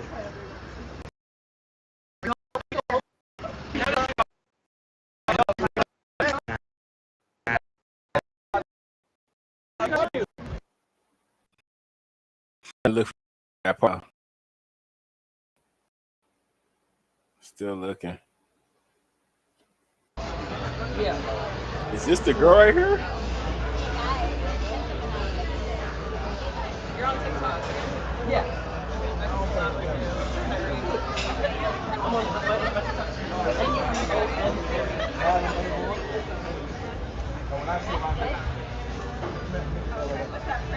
Let's go, bro. I'm behind y'all. Let's go. What's that? I'm behind y'all. Let's go. Nice to meet you, man. Oh damn. All right, let's go. I'll meet you there. Okay, Tyreek. I don't know. You playing with fire. You playing with fire. Is this the girl right here? Is this the girl that he was trying to talk to? Let me know, Raphael. This one or the other one? He definitely put it down on this female. I bet. These dicks be back to be crazy though. And she licking her lips and everything, man. Yeah, low key. I was seeing her. I'm like, man, she looked like his ex-wife, Picaro. She looked like her a little bit, like a replica. I thought it was her for a little bit. Oh damn. Oh damn. Ooh, that's a tough one right there, man. I might get in trouble if I expose Tyreek like that. I might get in trouble if I expose Tyreek. I might get in trouble. And he just got video game videos. I'm not going to sit here and watch him play video games. You know, but hey, appreciate that. Appreciate that, Raphael. Definitely going to clip that, and I'm going to post that on my YouTube so other people could see. Definitely going to clip that for sure. We got some more coaches we're going to react to. I'm trying to see which one we're going to do next. Okay, so we got Bobby Slowick. He came from Houston Texans last year. So he had time with CJ Stroud. We hoping that he could show us some flashes in regards to what CJ Stroud did the other year. Let's see if he could implement that into Tua's game. You know, one thing about this coach right here, you know, he low-key got let go by the Texans based off of what happened with all the receivers being injured. You know, everybody put the blame on him in regards to all those receivers with the Texans getting injured. So we're hoping the same thing does not happen with Miami. But if the same thing happens with Miami, you could see a downgrade again in regards to Bobby Slowick. There was some point in time as to where everybody thought that he was going to be a head coach, you know, until the bad things started to happen with the receivers. And now he's back as in passing game coordinator. So nobody really trusts him at this current moment. So right now he's in Miami to prove himself. in regards to him being able to call up plays, helping out the passing game. We're gonna see what he's gonna be able to do with the talent that Miami has. We're gonna see. College help you in your job now, having been on the other side? Is there a big benefit to that for not just you, but for any coach, really? Yeah, I really believe a lot of the coaches that have kind of I've been around that are really elite, good offensive coaches or really good elite defensive coaches have in some way, shape, or form been involved on the other side of the ball. Now that may not be they directly work on the other side of the ball, but they'll spend a lot of time with the coaches on the other side of the ball, talking to players on the other side of the ball. Like, you have to have a great understanding at this level of what's going on the other side to be able to talk through the foundations of everything you want to do and how to answer the things they present. So for me, I know it's been massive through the course of my entire career, just having that knowledge and that background. So I understand your title is Senior Passing Game Coordinator. This coaching staff. See, Senior Passing Game Coordinator. He used to be an offensive coordinator, and they downgraded him to Senior Passing Game Coordinator. You know, I'm pretty sure he really wants to be a head coach. I'm pretty sure about that. But last year, I ain't really go his way for him to do that. So now he's here as a Senior Passing Game Coordinator. But hopefully he can make the most out of this situation. We're going to see. You know, he had some time with the 49ers as well, when Mike McDaniel was over there. So he's kind of familiar with the offense. Maybe there's some nuances that he still has to learn, but he's a good fit. But at the same time, we just don't want all the bad luck that ended up happening last year to happen with the Dolphins this year. Also has Darrell Bevell as passing game coordinator and quarterbacks coach, and Frank Smith, offensive coordinator. How will all your jobs and titles intertwine? How was that communicated to you from Mike that your jobs will all go hand in hand? Yeah, it's very similar to how you build the whole team. You know, really, it's just at the end of the day, how do we make sure everyone has clear, defined roles while also being able to help each other in what they're doing to help players go play and us go win games. So I know for me and what I've been doing in particular is kind of like I already referenced. I've known Mike a long time. You know, I know a lot of what makes him tick, particularly as it pertains to football. So I can help in regards to just me and Mike talking, conversing. You know, there's a lot to balance when you're a head coach and you're also a play caller. So just helping that process out, speeding that process up, and then outside of that, like just working hand in hand with the rest of the staff. Bevel's been awesome. He's let me kind of hop in the quarterback room, which I have an affinity for. I love quarterback play. I love being in the quarterback room. He's been fantastic. We've you know, really bonded over the first month and a half, 2 months since I've been here. Me and Frank work hand in hand on a lot of things, and really wherever help is needed is kind of where I'll go, you know, and that's really to help everybody moving forward and just keep the train rolling is really why I'm here. Speaking of that quarterback excitement, what excites you most about Tua's game that you've seen so far? There's a lot, you know. I think the person as just a starting point is always the foundation of every like really good player I've been around. It always starts with the human being and the person. And I mean, he's an exceptional human. He's really fun to be around. He has positive energy all the time. He's demanding of himself, but he's also demanding of others. You know, what he's been doing out there so far this summer has been fun to see. I mean, he's holding people accountable. He's holding himself accountable. He's really on the details of everything we're doing when we're trying to build the foundations of this stuff. And then as a player, I mean, he's incredibly accurate. He's unbelievable at throwing with anticipation, throwing to space, getting the ball out on time, throwing throws you may not have thought were possible beforehand. You know, he just has a knack for feeling and seeing things that I just don't think a lot of people have in real time. You know, you can see it after the fact on film, but there's a lot of people that can do that. There's not many people that can do it all in the moment. So it's just been fun. I'm excited to keep going. Yeah, you got it. Choose a smarter email and marketing automation platform. Y'all ain't hear him? He said Tua throwing balls that he thought that he couldn't throw beforehand.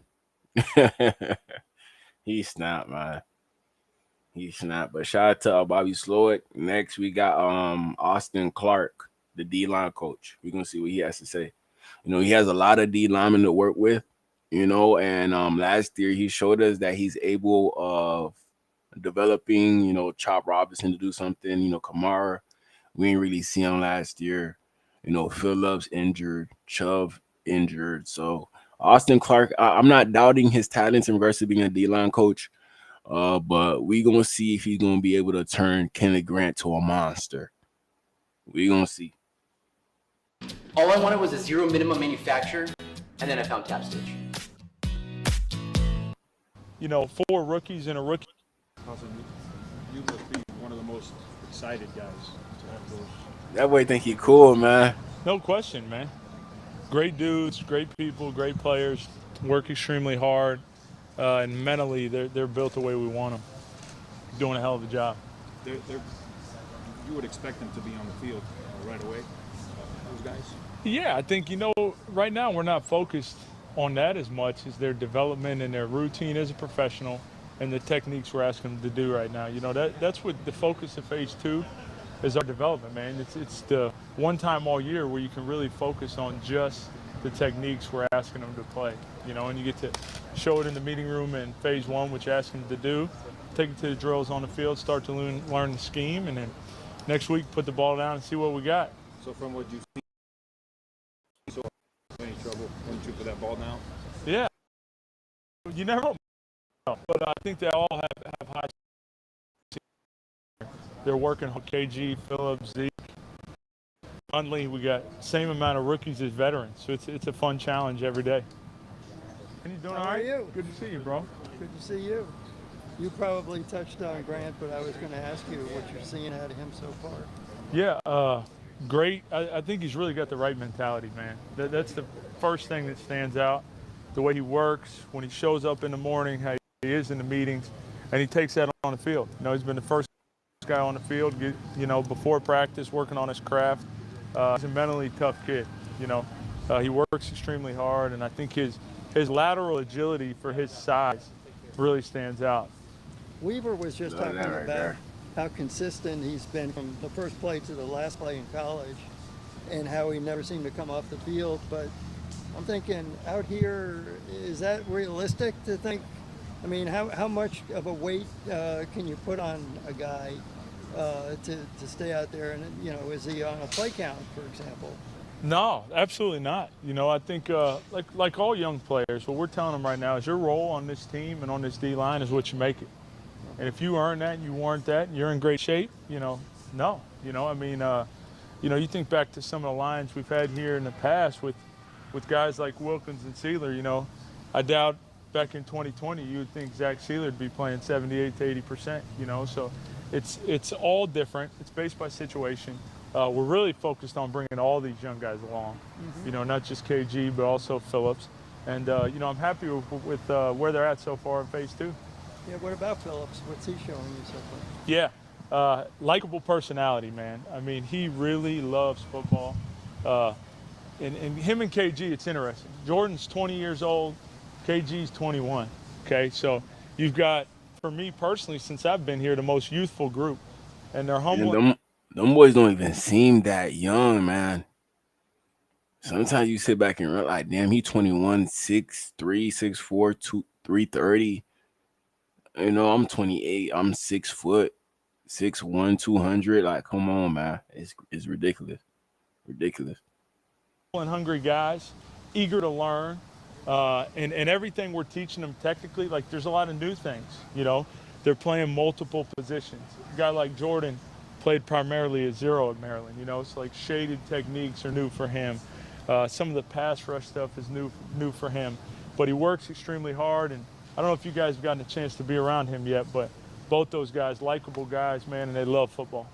So what was it that sold you about them, especially Kenneth, to be as early a selection? What was it that made you say, okay, that's my guy? Yeah, you know, we did a lot of work on Kenneth. I would tell you, had him at the combine, and, you know, the guy, as he comes in the room, he's all about business, you know. He's really about football. He loves this, you know. And I think for him, his stamina and the number of plays he played at Michigan, to still play at the level he did, you know, you guys probably just saw that Penn State play, right? It's like all over the internet. Well, there's a lot of other plays like that, the way he plays. And then I actually went to Michigan and met with him before the pro day. And what excited me is you kind of met with him in the room and watch some of the things he did poorly. You know, that was what I was focused on, the areas of growth and things we can get him better at. You know, he's eager to learn. And I think the coaches at Michigan did it. Yeah, and to be honest, I'm watching Kenneth Grant's film. I don't think there's much there for us to fix on him. You know, he does have stuff to fix. You know, nobody's perfect. You know, but once you get the little stuff right about Kenneth Grant, man, he's going to be a dog, man.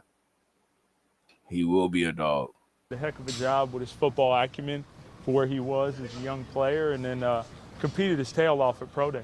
You know, given that you spent a 1 and a 3 on those guys up front, were you and Weaver like high-fiving on draft night or something, or what? 1 and a 5, right? Oh, 1 and a, yeah. Yeah, we could have took a 1, 3, and a 5. I wouldn't have been upset. Yeah. No, we were excited for sure. I mean, it was awesome for me to see. For us to take the investment in the front is awesome for us. You know, that's for this particular point of where we're at. That's what we needed. You know, and in years past that hasn't really been the case.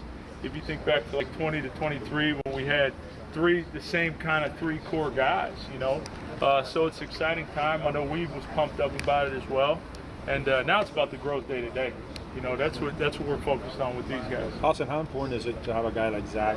And how much does he even have to step up more? Because Calais is out, you know, Armstead's out as a leader for a guy like Zach. Yeah, I would say first thing was Zach. Zach's captain on this team last year, and he earned that throughout a long process here from where he started as a Dolphin in 2020.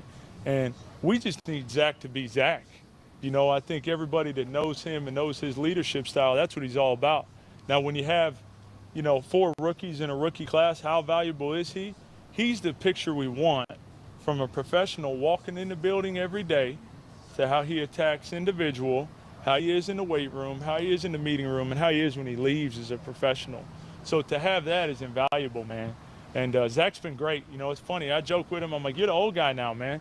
I think he's 29, and, you know, Jordan can't even buy a beer. I mean, it's like, it's fun, though. I'll tell you this. It's reinvigorated me as a coach to go, okay, we got 1 or 2 guys that have kind of. You said Theo Weiss Jr. Yeah, Theo Weiss, he's definitely a dog, man. I do like Theo Weiss. So that's not a surprise right there. That's not a surprise.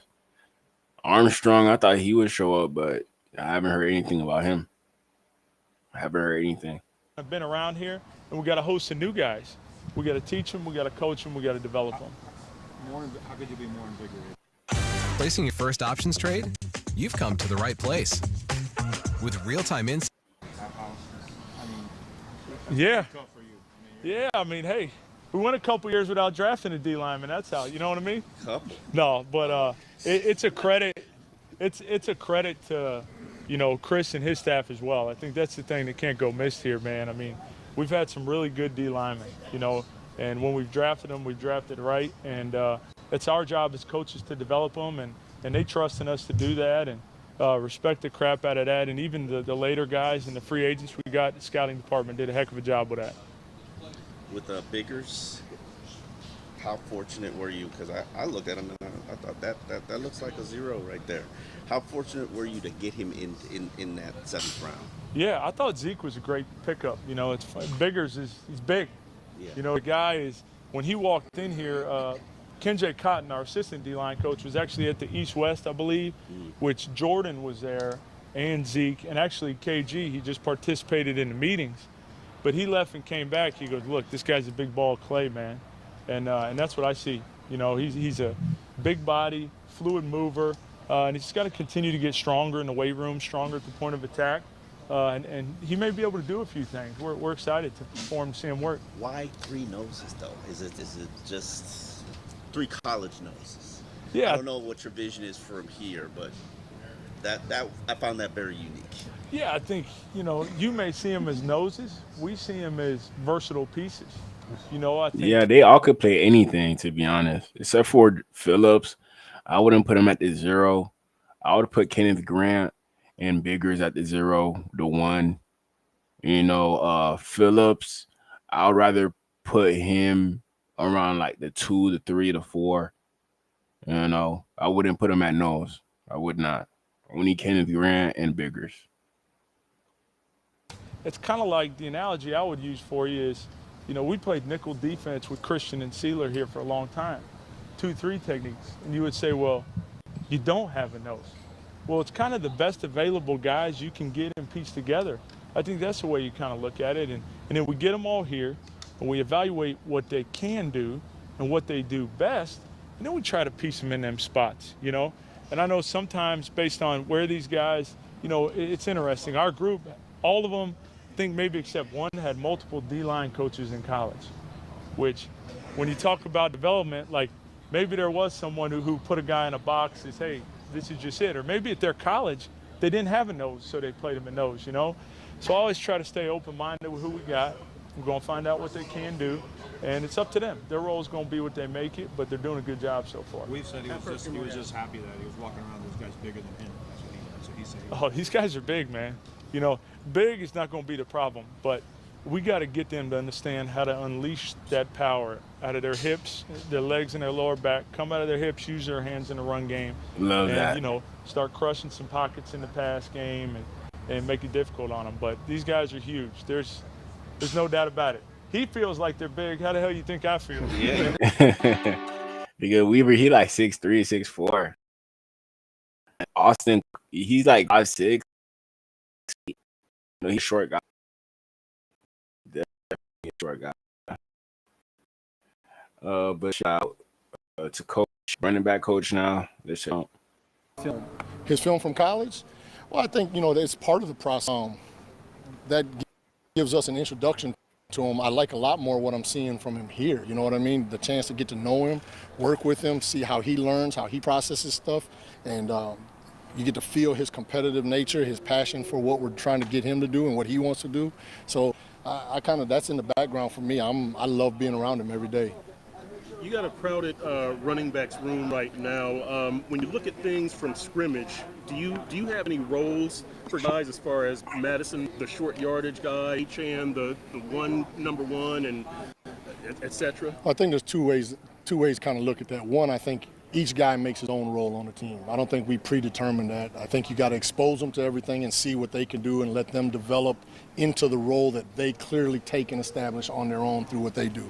And then the other part of that is, and I think probably even more important than that, is that all the backs in my room, we coach and talk and work as though they're the starter. They're the guy that's going to be on every play, whether it's first and second down, third down, short yardage, backed up, 4-minute, whatever that situation is. They're all coached to be ready for those opportunities. So it's not one may get it in a game, but you never know what happens in a game. They all have to be prepared for those opportunities, whatever it may be throughout the course of a game. So that's how we work in the room all the time. Shout out to coach. That was a quick one, only 1 minute. Only 1 minute on that one. Just give me one moment. Just looking for something real quick. We gonna be here all night, man. All night.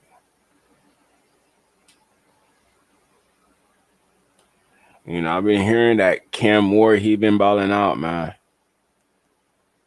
That's what I've been hearing. Like he been pretty sharp out there with Calvin Ridley. He gonna have a good year. Calvin Ridley, I think he'll get at least 8 touchdowns this year. At least 1,000 yards. You know, now he got a real quarterback. Ever since Matt Ryan, Ridley ain't really have nobody to rely on. Now you got Cam Moore really about to turn up, man. Really is about to turn up, I'm telling y'all right now.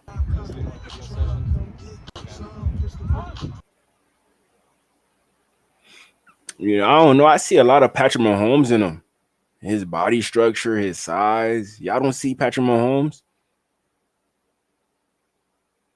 Y'all don't see that? I see that. I know I'm not crazy.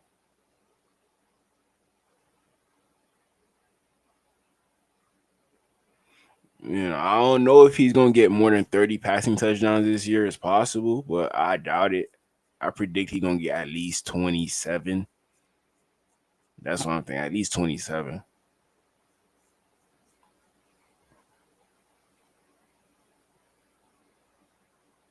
That release is just insane, man. Different arm angles.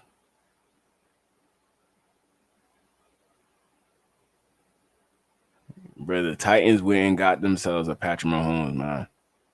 You know, based off the numbers that Kim Ward was putting up at Incarnate Word at Miami, you know, there's no way that he don't come into the league and, you know, start winning some games off rip. You know, he in a good situation. They put weapons around him. He got 2 good running backs.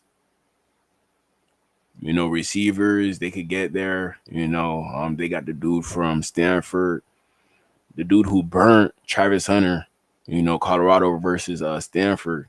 They got that guy. So you got Travis Hunter Kryptonite on your team. So the Titans, they can make something happen this year, man, with Cam Ward. They could make something happen, man.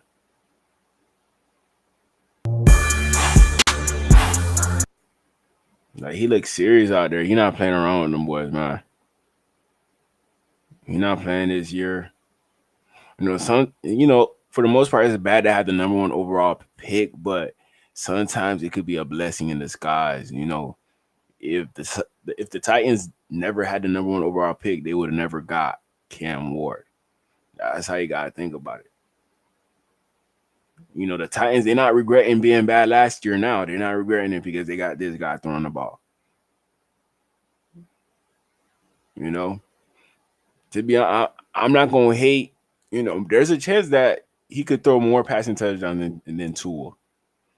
But if Tua get past 30 passing touchdowns this year, most likely he stayed healthy. You know, and I doubt that Cam Ward will pass 30 passing touchdowns. I think he will pass 25 for sure. 30, I don't know if he's going to pass that. I don't know.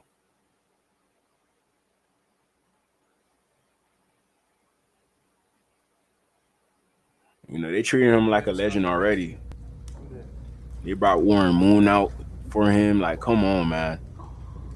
Did Dan Marino do this for Tua? Did he? I don't think so.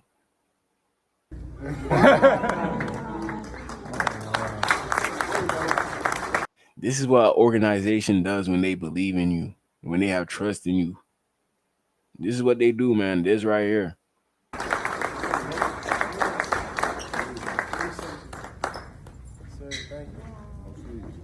That's clean, man. Marcus Mariota, Ryan Tannehill, all them boys, man, just to get to this point. Just to get to this point.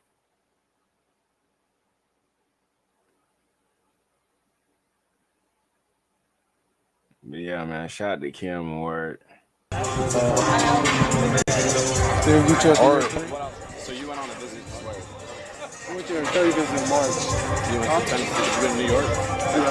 I went to New York. I went to New York City. It was all good, though. Tesla trying. We didn't have like bad. I guess that's the rookie meeting that they had.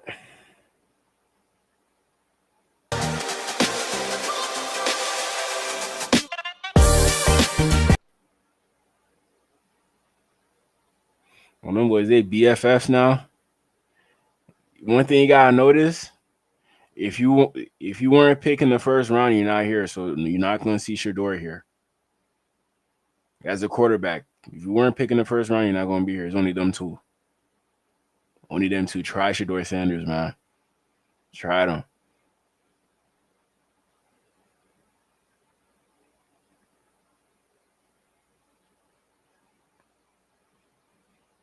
Here's a little clip of him in high school.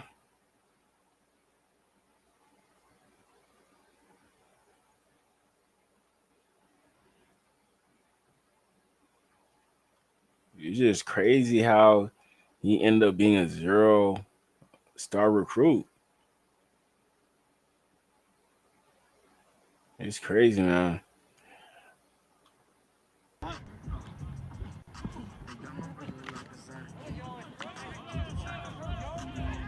You know, he got two good passing game on running backs with Tajay Spears and Tony Pollard. So that could definitely help his case in regards to if he can't see nothing, you know, down the field, he could dump it out to his two good receiving running backs. On top of that, you got Restrepo, your former teammate. You got Gunnar Helm from Texas. You got a lot of weapons with you, man. A lot of weapons. Like I'm not saying that the Titans are winning the division, but I don't think they're gonna finish last. I don't think they're gonna finish last, man. They're gonna win more games this year, guaranteed. Guaranteed, man. But yeah, y'all let me know. Y'all let me know in the comments what y'all feel about that in regards to Cam Ward. Just wanted to touch base on that with y'all real quick.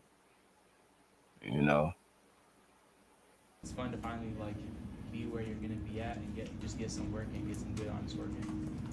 How's it been like to work with Cam over the course of the past couple days? It's been great, yeah.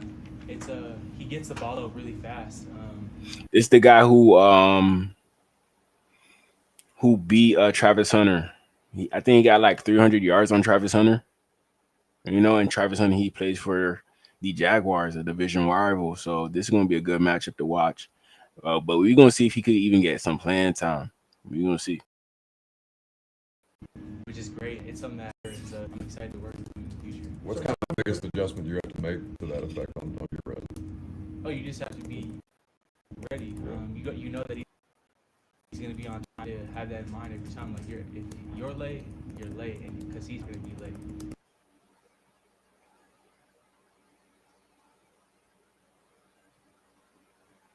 See what other clips they got.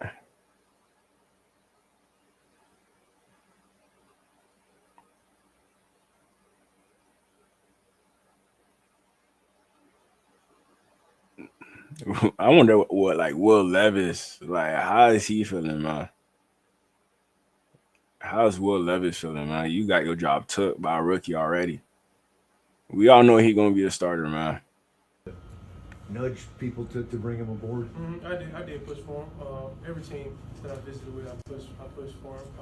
He's one of the best route runners in college football last year. His first team all Talking about Restrepo on this one.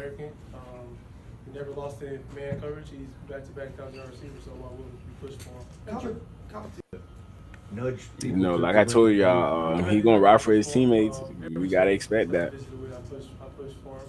You gotta expect that. Best route runners in college football last year. His first team all conference. Next, we're gonna talk about the Jets real quick. We're gonna watch they practice.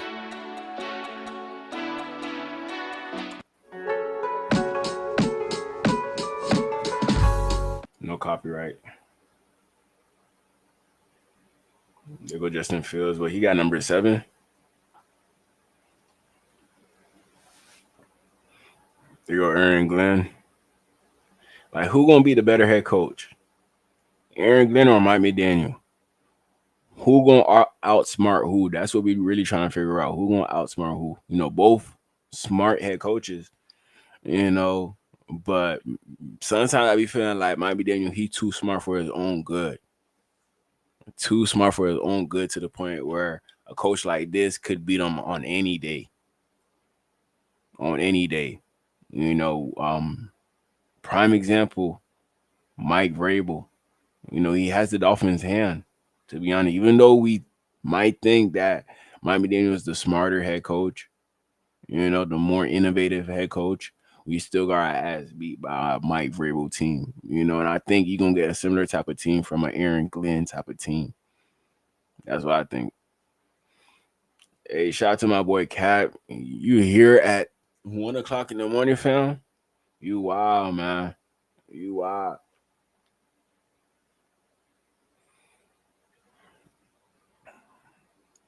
They gave Justin Fields 7 like he Vic. They go McDonald. They go Bill Wilson.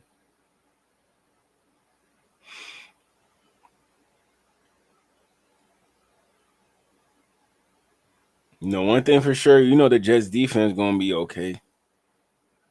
One thing about it, there go Braden Allen, he gonna be a dog. Next, Derrick Henry.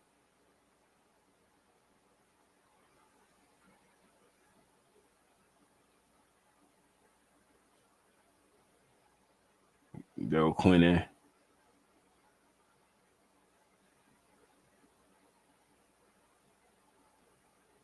A lot of new faces.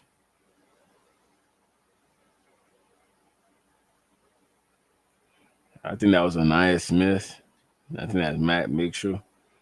Saul Gardner. Armand Membu. They go Lazard. I thought Lazard was going to be off the team. Aaron Rodgers, he not here no more. What Lazard still doing on the team? Yeah, I ain't going to win with Lazard on the team. I'm going to be honest, bro.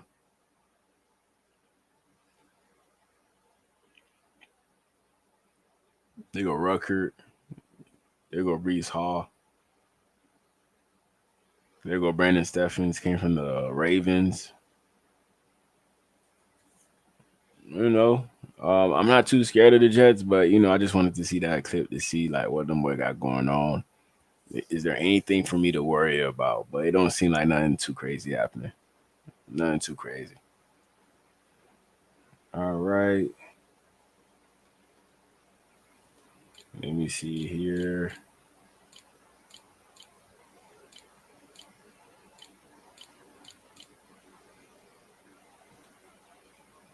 Another thing I wanted to go over, Brashad Smith, man. Brashad Smith. How did the NFL let Brashad Smith go to the Kansas City Chiefs? How, Sway? Like, this is going to be a problem, man. I think he's going to be the starting running back for the Chiefs. I think he's going to be the starting running back. I'm telling y'all right now. You know, a lot of people slept on him in the draft. He ended up getting picked in like the 7th, 6th round. And you know, watch, he's going to show y'all he should have been at least a 2nd, 3rd round pick. Minimum. We're going to put up the tape in a little bit, but it was just confusing as to how he slid down the draft and nobody really believed in him. Maybe there's an injury issue, but I doubt it. I think he's straight. I think he good, man. And he from the crib, Florida, man. We should have took him, man. I'm not even going to lie. We should have took him. 4.39, 1.58, 10-yard split, 32-inch vertical. Not that good, but he a running back. Basically, you know, that could play receiver as well. He a pretty good route runner. You know, we should have brought that boy back to the crib, man. We should have brought that boy back to the crib, Miami, where he belongs. See if he has any recent, yeah, he posting some stuff with the receivers. Okay.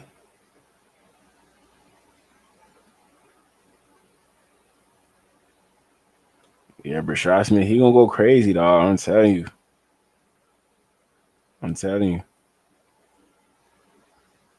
On you have those guys had, the ones that are leaving now?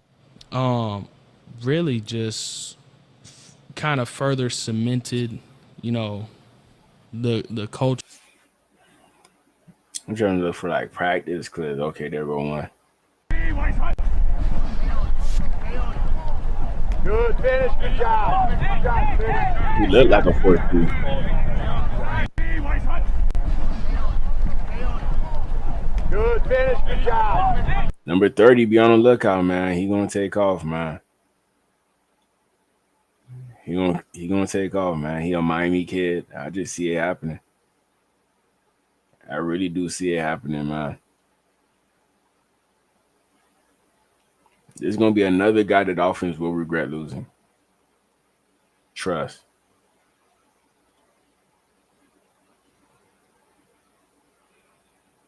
Like, look at this tape at running back, man.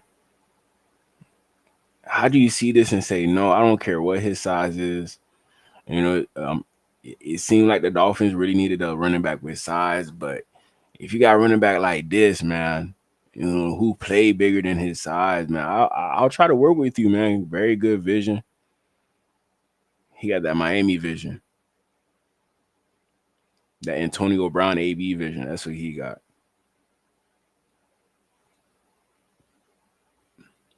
Good job switching lanes. Excuse me. Good job squeezing in there. Ooh, get out of my way.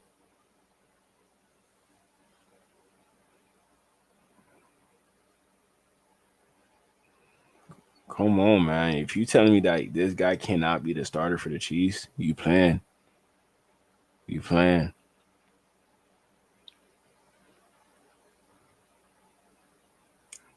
So elusive. So shifty.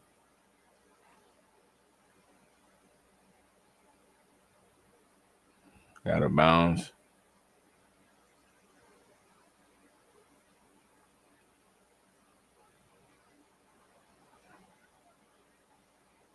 Like, just imagine him and Patrick Mahomes, man. That's cheating. That's cheating. You know, I'm not saying that I don't want him to be good, but at the same time, it probably will happen. I think he could put up like 500 passing and rushing this year for the Chiefs, maybe more. We're gonna see. Just gonna have to prove that he could play in the NFL, and I think they're gonna give him more snaps, and he's gonna be the starting running back for the Chiefs. Starting running back, maybe slot receiver.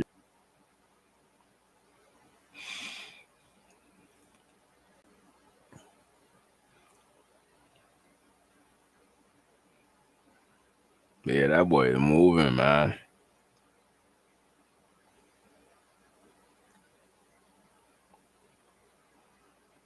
You'll move to the left. Easy.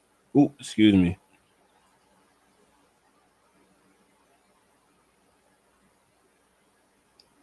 See, you got good contact balance, just like Alvin Kamara. You know, I do see the similarities, man. I do see the similarities. So that was one thing I really wanted to touch on. You know, in regards to, you know, Rashad Smith, man. You know, the Dolphins gonna regret not picking this guy. Definitely will regret it.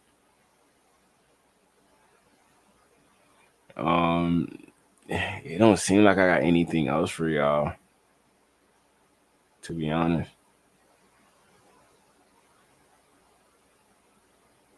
It do not seem like it.